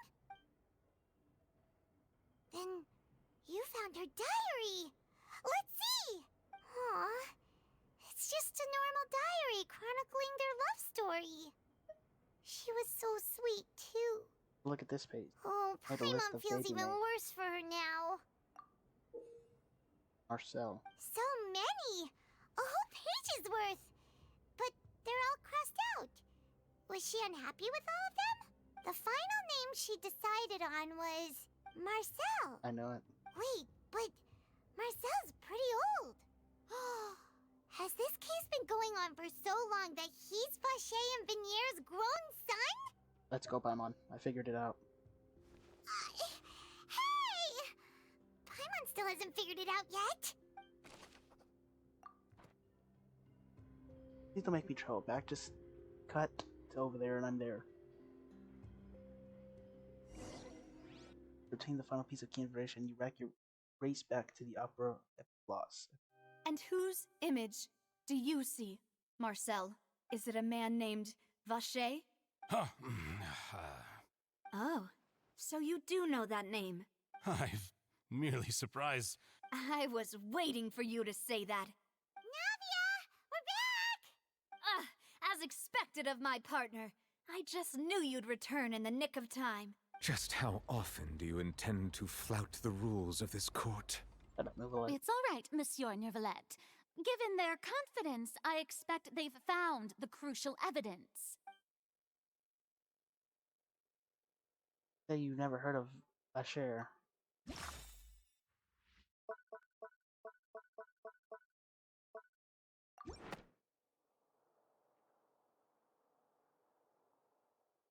Oh, cinematic. But the cinematic. truth of it, Marcel, is that you've always been Vacher. Huh? We've investigated your lair and we already know everything. After your lover, Vinier, was dissolved, you kept abducting young women to experiment on the hopes of bringing her back to you. You even created Marcel as a new identity and destroyed all records of your past as Vacher. So that's it. Even the villains in opera performances rarely go that far. And with that, Marcel's motive has now been established. This information regarding your past also dismantles your prior timing defense. Well, Marcel, do you know where you went wrong? You fixated your gaze on the lover that passed away, instead of paying attention to the living people around you. So, you never noticed how we changed, or how we grew as individuals. You also never understood Boss's real expectations for his daughter. Or our determination to see things through. Your determination. Mr. Marcel, please speak up now if you would like to defend yourself. Otherwise, the trial will move on to the next stage. Do you really think I wanted to do any of this? Pay attention to you? What for? Have you ever paid attention to me? Ever empathized with my pain? Ever known how it feels to watch the love of your life dissolve right in front of your eyes? No one helped me. No one even believed me. All those decades ago, even the officers from the Maison Gardiennage were laughing at me. They said there's no way a human being can turn into water. So I must have gone mad from grief. Vignere's death was brushed away by all of you as if it didn't matter at all. Well, now you know, don't you? Ha! Well, it's too late now. All those who were dissolved are gone forever. You only have yourselves to blame. You set up this ornate opera house in pursuit of your so-called justice, your beloved drama, while turning a blind eye to the suffering of the people. Vignere is dead. We promised each other that we would always be together. Wherever she goes, I will follow. But I'm not from this blasted place, so I can't be dissolved, no matter what I do. Hey, is that water from the primordial sea that he's drinking? I can't dissolve! Can't dissolve! Can't dissolve! Do you all see? I can't go, I can't follow. So if I can't go where she is, what choice do I have but to try to bring her back? I did all of that, and in the end, that accursed Callus still got the better of me. I spent my entire life living on pins and needles, only to get stabbed by his idiot daughter at the very end. Oh my God. The suspect is exhibiting signs of mental distress. Guards, please restrain him. Don't touch me! Don't anybody come near me! I still need to save Vignere. I promise. We made a promise. Vignere, please, Vignere. Don't think badly of me. All I want to do is fulfill our promise. At this point, the verdict of this trial is clear. With Mr. Marcel's conviction, the charges against Mr. Tartaglia no longer have any basis. Fine by me. I was in a bad mood, but after a show like that, I'm actually feeling pretty good. Traveler, please submit all the evidence you have collected to the guards, so that I might review and summarize the truth behind the serial disappearances case. Proceeds to review and compile all the evidence. The man now known as Marcel was originally named Vacher and worked as an adventurer with his partner and lover Vignere. During an underwater expedition, Vignere accidentally came into contact with water from the primordial sea and was dissolved in front of Vacher as a result. Vacher learned of the primordial water's existence through the work of others and began to kidnap young women for research, with the goal of discovering a method to restore Vignere back to life. To cover his tracks, he invented the new alias of Marcel and began to operate a business in Poisson. During the course of his research, Vacher discovered that a diluted concoction of water from the primordial sea can induce feelings of euphoria, and began to manufacture and market synth. However, as he accumulated wealth to fund his continued research and expanded the scope, he came into conflict with Spina di Rosula. After exchanging blows with Spina di Rosula for many years, Vacher decided to assassinate their president Callus at a banquet. Although the assassination did not go as Vacher expected, he was able to turn Callus into the murder suspect by dissolving the assassin he sent to the scene. And just recently, Vacher attempted to frame Linny as the culprit of the serial disappearances case, using a similar method. However, his attempt to frame Linny failed, and the power of water from the primordial sea became public knowledge. this case also exposed enough of Vache's machinations that he was eventually successfully charged in court. Thus concludes the enigmatic history of the serial disappearances case, with the truth revealed to all. The Oratrice will now deliver the final verdict regarding the charges against Mr. Vache.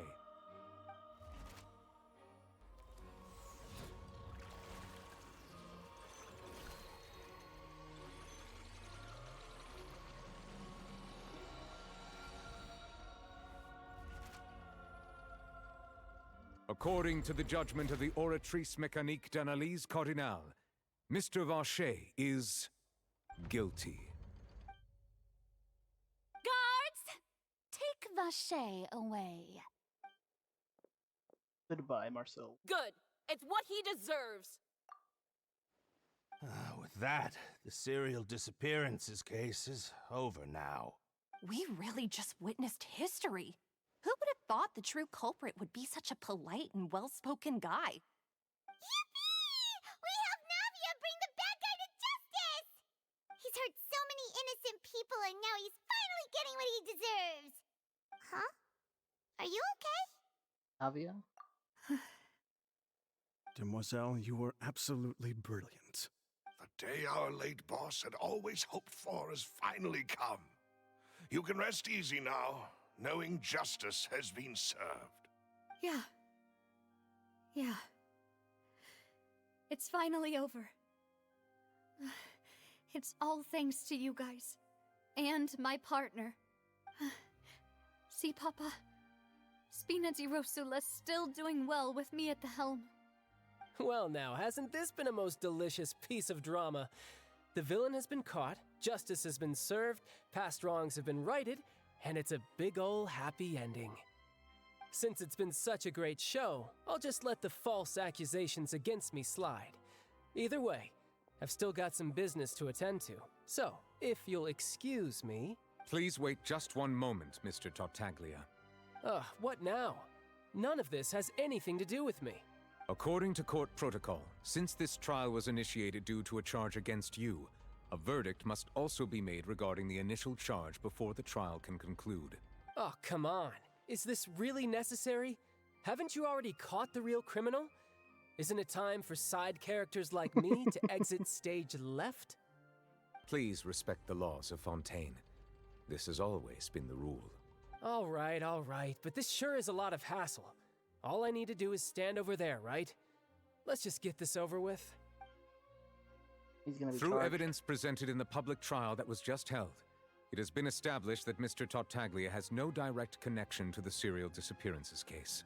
The guilty party has been identified, and thus it is logical to suppose Mr. Tartaglia is innocent of the charges. We now turn to the Oratrice Mécanique d'Analyse Cardinale to render the final verdict on the charges. Gonna go through the whole animation again. According to the judgment of the Oratrice Mécanique d'Analyse Cardinale, Mr. Tartaglia is guilty. What? Hey! That's not funny! Didn't you just say I'm supposed to be innocent? What's with this verdict? Is your justice machine malfunctioning? Huh? This has never happened before. The Oratrice actually returned a different verdict from the Chief Justice. I mean, have you ever heard of an innocent Fatui Harbinger? Do you think the Oratrice might have just convicted him on general principle? Oh, yeah. But weren't the charges about the serial disappearances case? No matter what else he's guilty of, it shouldn't affect the verdict in this case, right? That has been declared guilty by the... The judgment of the Oratrice Mécanique d'Analyse Cardinale is, by law, the final verdict of the court. We must accept the guilty verdict. Guards, please take the suspect into custody per court protocol. Well, he's not gonna go.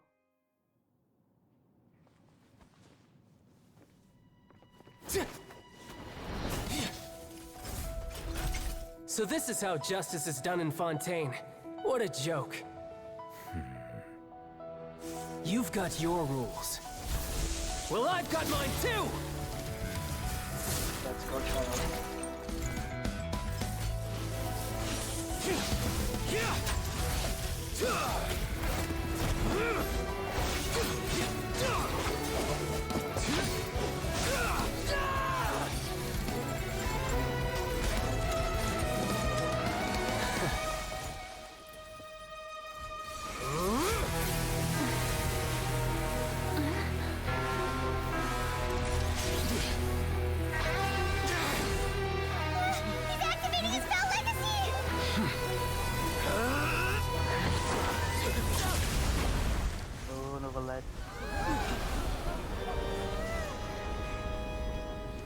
Please be stomping on him or something.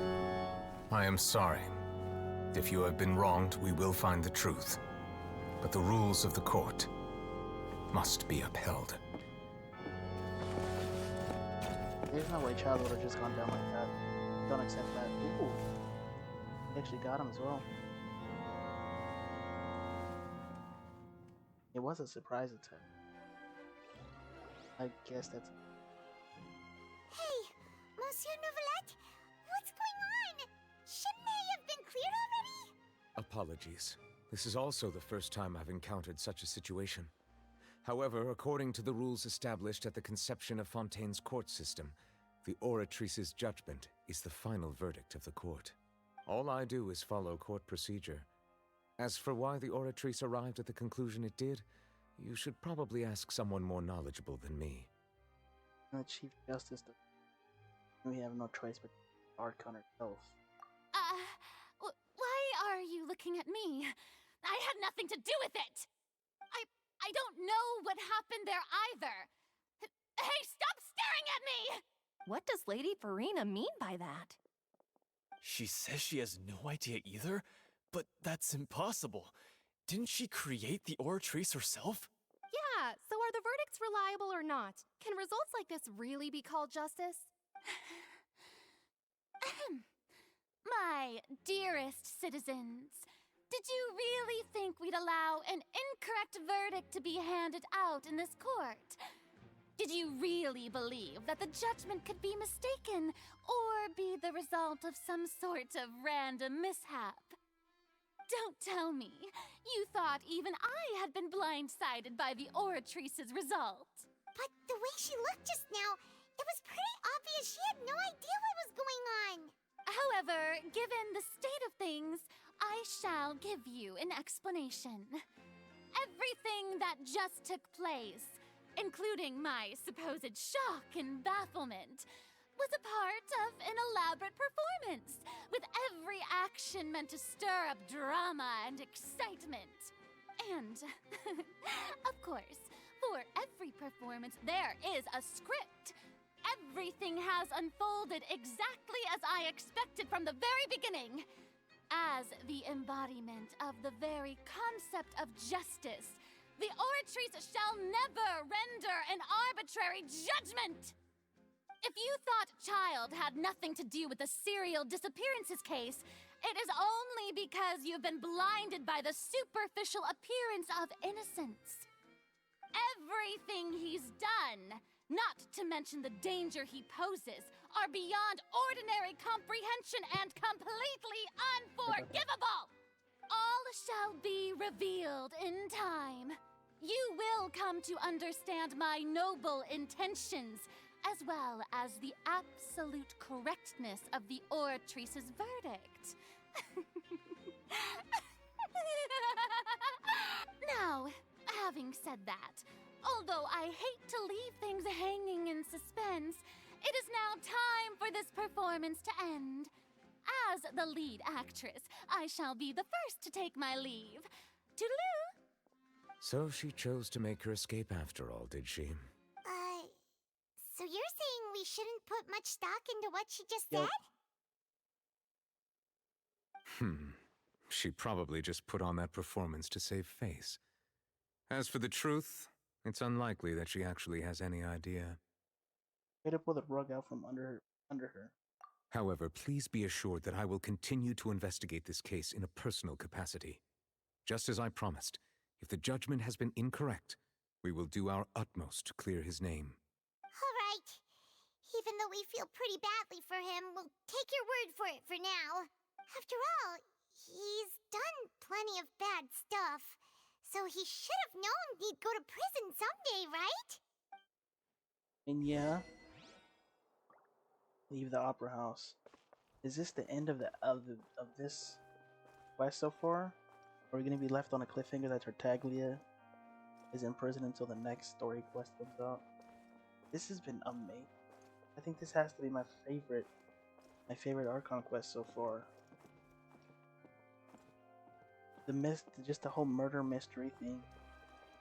Just the game of Clue we were playing. Everything's been really cool. All the characters. I love the Hardo icon. She's a little annoying, but I love her. And with Novelette. But yeah, if after this quest I don't do the next part of the quest, is Tartaglia just gonna be in jail forever? But this has been really cool, man. I can't wait for the next part of this. Let's leave the opera house and what happens. The whole Navia thing was amazing. The story was just a 10 out of 10. Hey, what are you doing? Quick, stop him! Traveler! Hey! Traveler! What do you want, Marcel? Marcel! What are you doing over here? Stop resisting arrest! Cease, or we'll add another charge to the list. No, wait! I just want to ask the Traveler something. I'm not looking to run away. Please, just let me ask this one small thing. What do you want, Marcel? Thank you. I was being led away when I finally realized something. Where did you first hear the name Vache? I erased all records of that name. So, unless... Are you still trying to prove your innocence? Give it up. You've already been convicted. I met her. Really? You did? You're sure? You met her? But how could that be? How did you manage to do it? I was around the Fountain of Lucine. The Fountain of Lucine? Then she's been so close to me all along. And I just never... Please give me a chance to talk to her again. Just let the Traveler take me to the fountain to see her one last time. This is the last request I'll ever make in my life. You can do whatever you want to me afterwards. I don't care. What? Give an inch and you want to take a mile? Do you think serial killers get to make requests like that? Paimon agrees. Why should we give him what he wants when he's only done a ton of super terrible things? This request, is it worth as much to you as your life? Of course! Wait, no. It's worth even more than my life. Humans. Will they betray the instinct to live just to satisfy spiritual needs? Very well.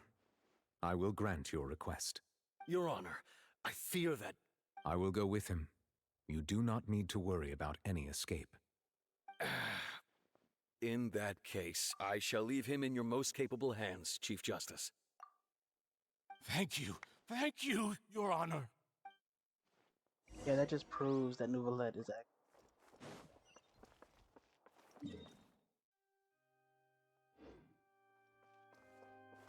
I forgot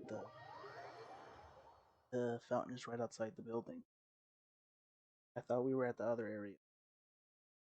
This fucking quest has been super long, like what the hell? Like 6 hours. I might upload it into 2 parts.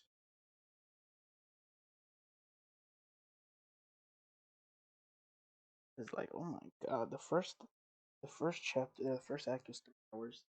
This other act is almost been 3 hours, I believe. Go to the fountain.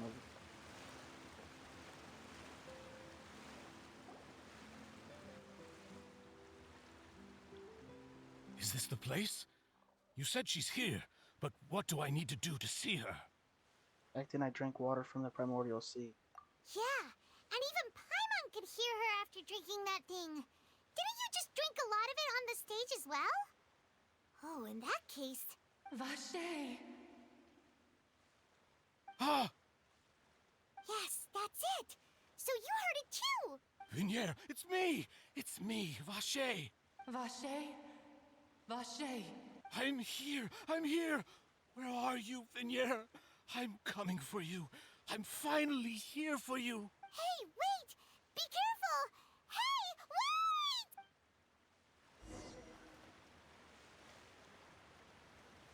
wait! Vinier, is that you? It's me, Vache! Vinier! Vache? Why did you come? Didn't I say? You don't need to look for me. You look a lot older than I remember. How long has it been? It's been more than 20 years. I've suffered for over 20 years since the day you left. All this time, only the thought of bringing you back has kept me alive.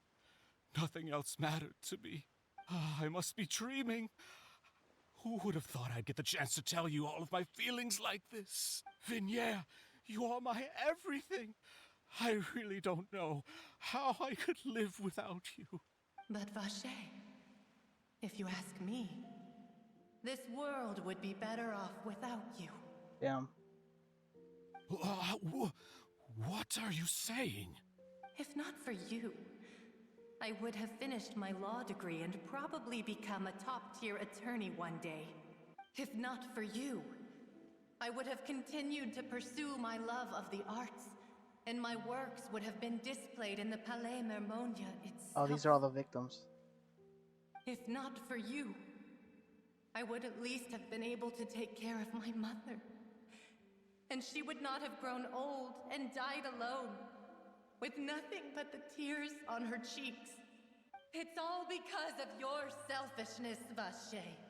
It's all because of you. You... Wait, you are not Vignier.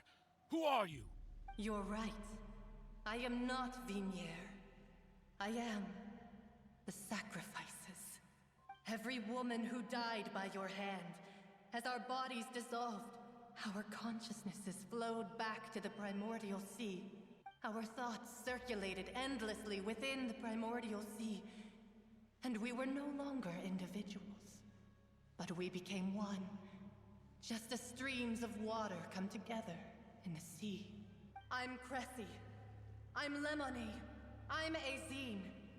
The only one I am not is Vignier. Why? But then, where is Vignier? She doesn't want to see you anymore. Every tendril of her consciousness is avoiding you. This is what you get for your selfishness. Your selfishness robbed us of our lives and our futures. You said time and time again that you'd do any and everything for her. But did you ever consider whether she'd want to see you do the things that you did?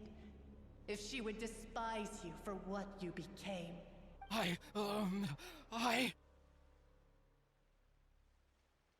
You are a liar, a heartless murderer, and a cowardly narcissist. The only thing you are not is Vignier's beloved. From the moment your first victim died and her consciousness merged with Vignier's, she has had nothing but pure hatred for you. Looks like I didn't meet Vignier back then. They must have wanted me to lure Marcel here. No! Vignier! She can't hate me. Let me see her, please. Have mercy. You still don't understand. When I said don't look for me, that came from the real Vignier. She really doesn't want to see you anymore. But on top of that, she also said that because it's her final drop of pity for you. She said that because she knew that if you did come here, we will show no mercy to you. Vache. Vache? Vache. Vache. Vache. Vache. Drown. Oh, well, he's dead.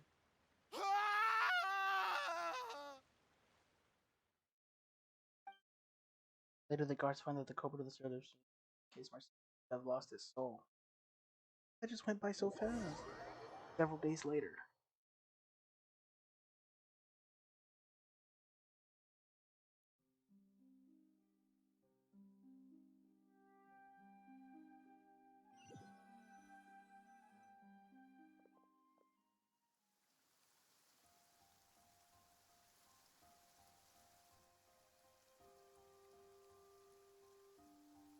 Finally, we have some time to do shopping. Gosh, it's really been a long time since we've been able to relax. Shopping is stressful in its own way, though. My legs are killing me. Huh. Well met, partner. I knew something great was going to happen when I woke up in such a good mood today. Hey, Navia. Even this weather can't put a damper on the demoiselle's mood. It's a pleasure to see you both again. Oh, hey, Navia! It's been a few days. Paimon's already started to miss you.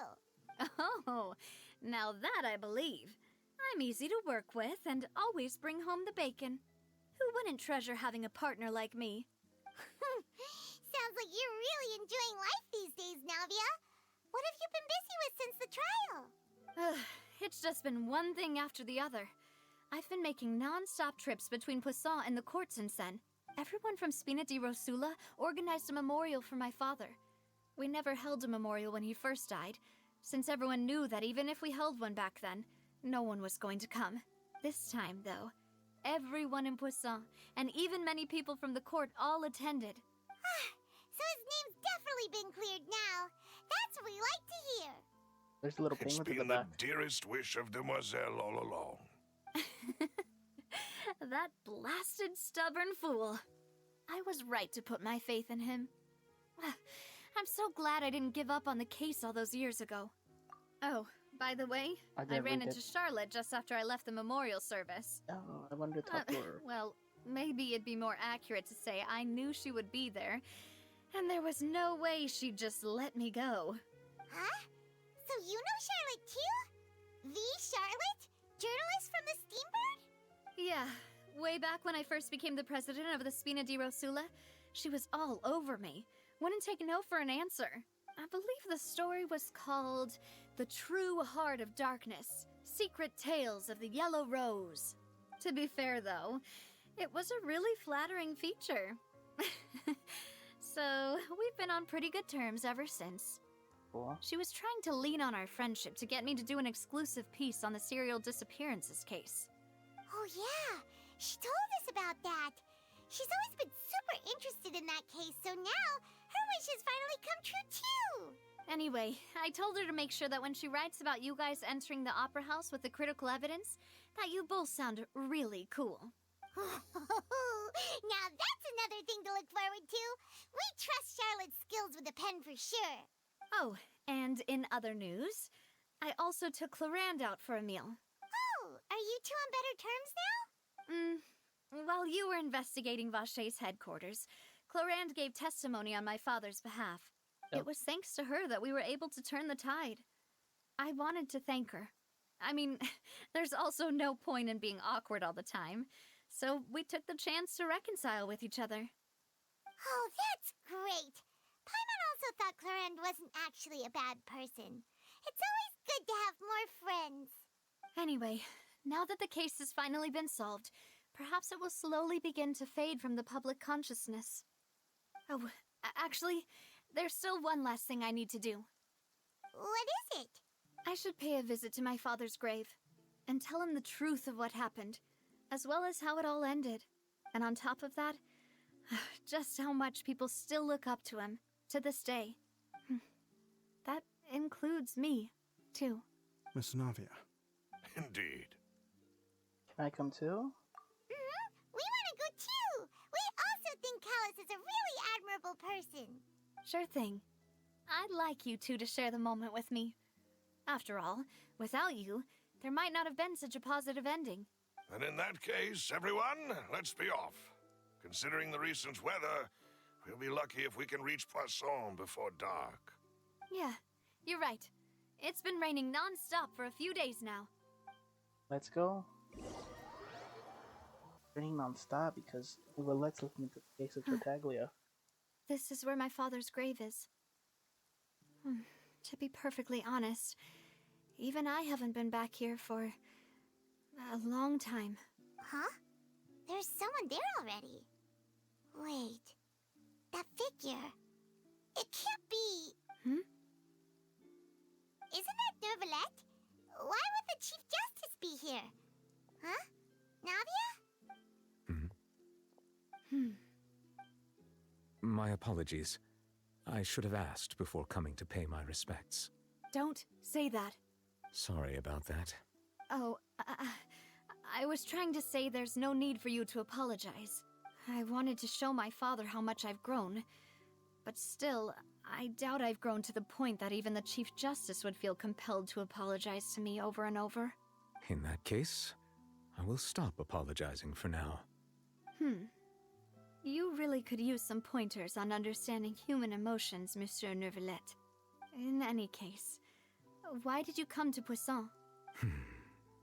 Well, ever since that day, I've been turning a question over and over in my head. Just what is justice, anyway? There was once a time when I didn't want to believe that there could be anything more important to humans than life itself. Oh, rather than that, it's probably more truthful to say I didn't believe humans were capable of resisting the most basic instinct of living things. That they could rebel against their own nature, or consider certain things to be more important than their own lives. Which is also why I didn't stop your father from beginning that fateful duel. I believed that a truly innocent man would never throw away his life like that. That there was nothing, should have been nothing more important than one's own continued survival. But Mr. Callus proved me utterly and decisively wrong. If not for his sacrifice, the serial disappearances case would have remained unsolved to this day. Mr. Callus made the choice he did for his daughter, for his associates, and for many people completely unrelated to him.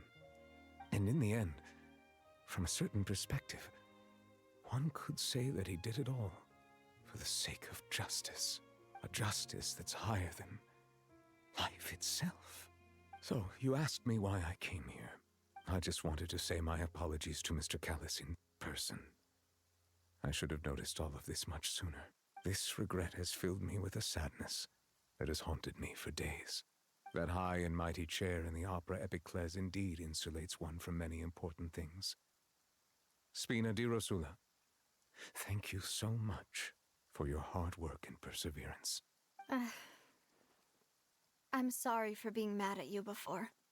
So, you're actually one of those types that's cold on the outside, but pretty thoughtful on the inside, huh? That reminds me of Silver, one of my guys. Sorry about that. Self-expression is not one of my strong suits. Didn't I just say you don't need to apologize? Ah, so Navia and Neuvillette seem to have made their peace as well. Let's not disturb them for now. We can wait till after they're done. Following Navia and Neuvillette, you also pay your respects to Callus. Paimon's never paid respects at someone's grave before. Did Paimon do anything rude there? But you're not usually supposed to fly around someone's grave. Huh? Oh, Paimon didn't know that was a thing. But Paimon doesn't know what she would do if she can't fly. Oh no. Paimon hopes Miss Navia won't be too mad. How she took it seriously. Anyway, Neuvillette is still standing around there. It's not often that we can catch him alone like this, so why don't we go talk to him for a bit? If we can't talk to Lady Farina, we can at least talk to him, right? Sure, let's see if he has any answers. Which I doubt. Hey, Neuvillette.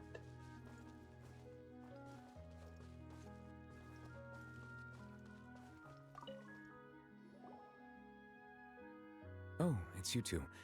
Did Miss Navia invite you to come pay your respects to her father? Mm-hmm. We ran into Navia on the streets today, so we just followed her here. I see. Then is there something that I can help you with? Well, it's pretty hard to run into you like this, since you're usually super busy. So we figured we could try to ask you a few questions, if that's okay. Please feel free. Though outsiders, you helped us solve one of the greatest mysteries in Fontaine, and it would be my pleasure to return the favor.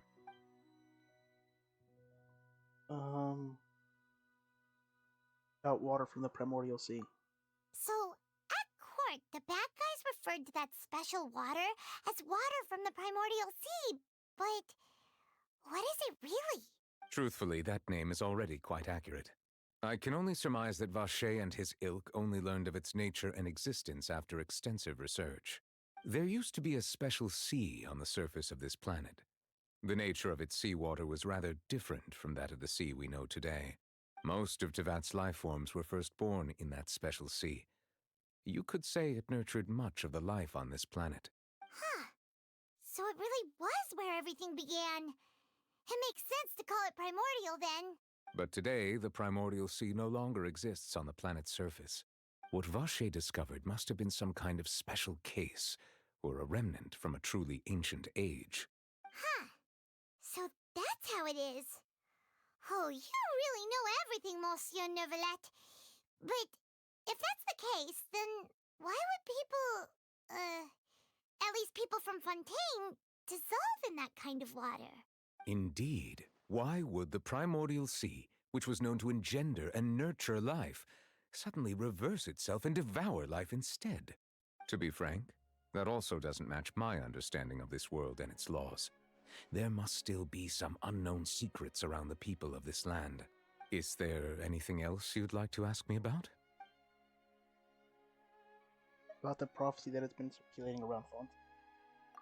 That the sea levels will rise and everyone will be dissolved in water, leaving Farina crying alone on her throne, but the sins of the people will be finally washed away for good.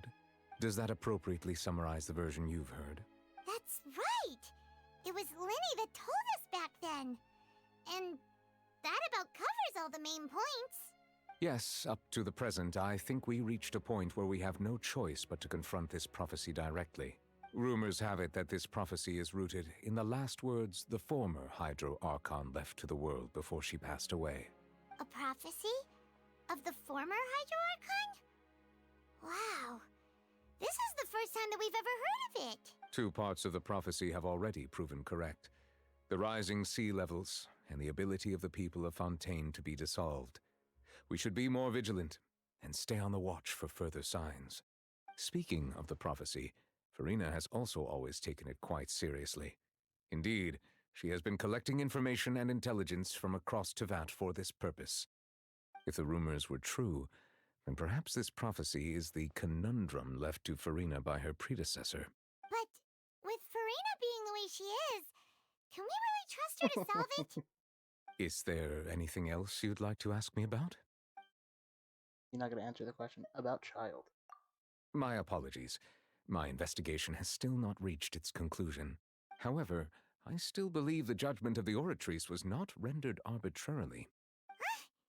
But you also said you thought he was innocent. For many years, I have been quite aware that the Oratrice does not simply mechanically repeat the verdict that I give on each case. As a divinely created mechanism, the people's unified faith in the concept of justice is integrated into it. Not only can it produce the incredible power of indemnitium, but it likely also possesses other traits, such as self-awareness. Which is all to say, I have been prepared for a situation like this for a long time. So when Linny told us that he heard a human voice from the room where the Oratrice's core is stored... I was not aware such a thing had occurred. Perhaps that could serve to prove my conjecture. I will add that to the list of items to investigate. In any case, I am inclined to believe that the Oratrice does have a methodology all its own. We just do not have enough information. Based on Farina's reaction, I doubt even she had any idea what was going on. She managed to bluff her way through it, though, with her time-tested twin tricks of bravado and drama. While we do intend to get to the bottom of this, for now, we regret to say that the Fatui Harbinger will just have to bide his time in the fortress of Meripede. If we did incorrectly convict him of crimes he did not commit, we will most certainly compensate him to the fullest extent allowed by the law. If you ask Paimon, the only compensation he'll want is a no-holds-barred fight with you. Is there anything else you'd like to ask me about? About my sibling. Your sibling? Another blonde-haired traveler? I'm sorry, but I've never seen anyone who matches that description. If she ever stepped foot in Fontaine, I'm sure she followed our laws to the letter, and had no reason to appear on the stage of the opera Epiclese. Is there anything else you'd like to ask me about? I have no more questions. Very well. It was my honor to provide you with what answers I could. I very much enjoyed conversing with you. Same. It will soon be time for me to leave this blissful tranquility behind and return to Palais Memoria. You really are super busy, Monsieur Neuvillette. Paimon thought you only came here to pay your respects today because you had the day off. Crime and villainy do not have the day off, and so justice must work around the clock as well.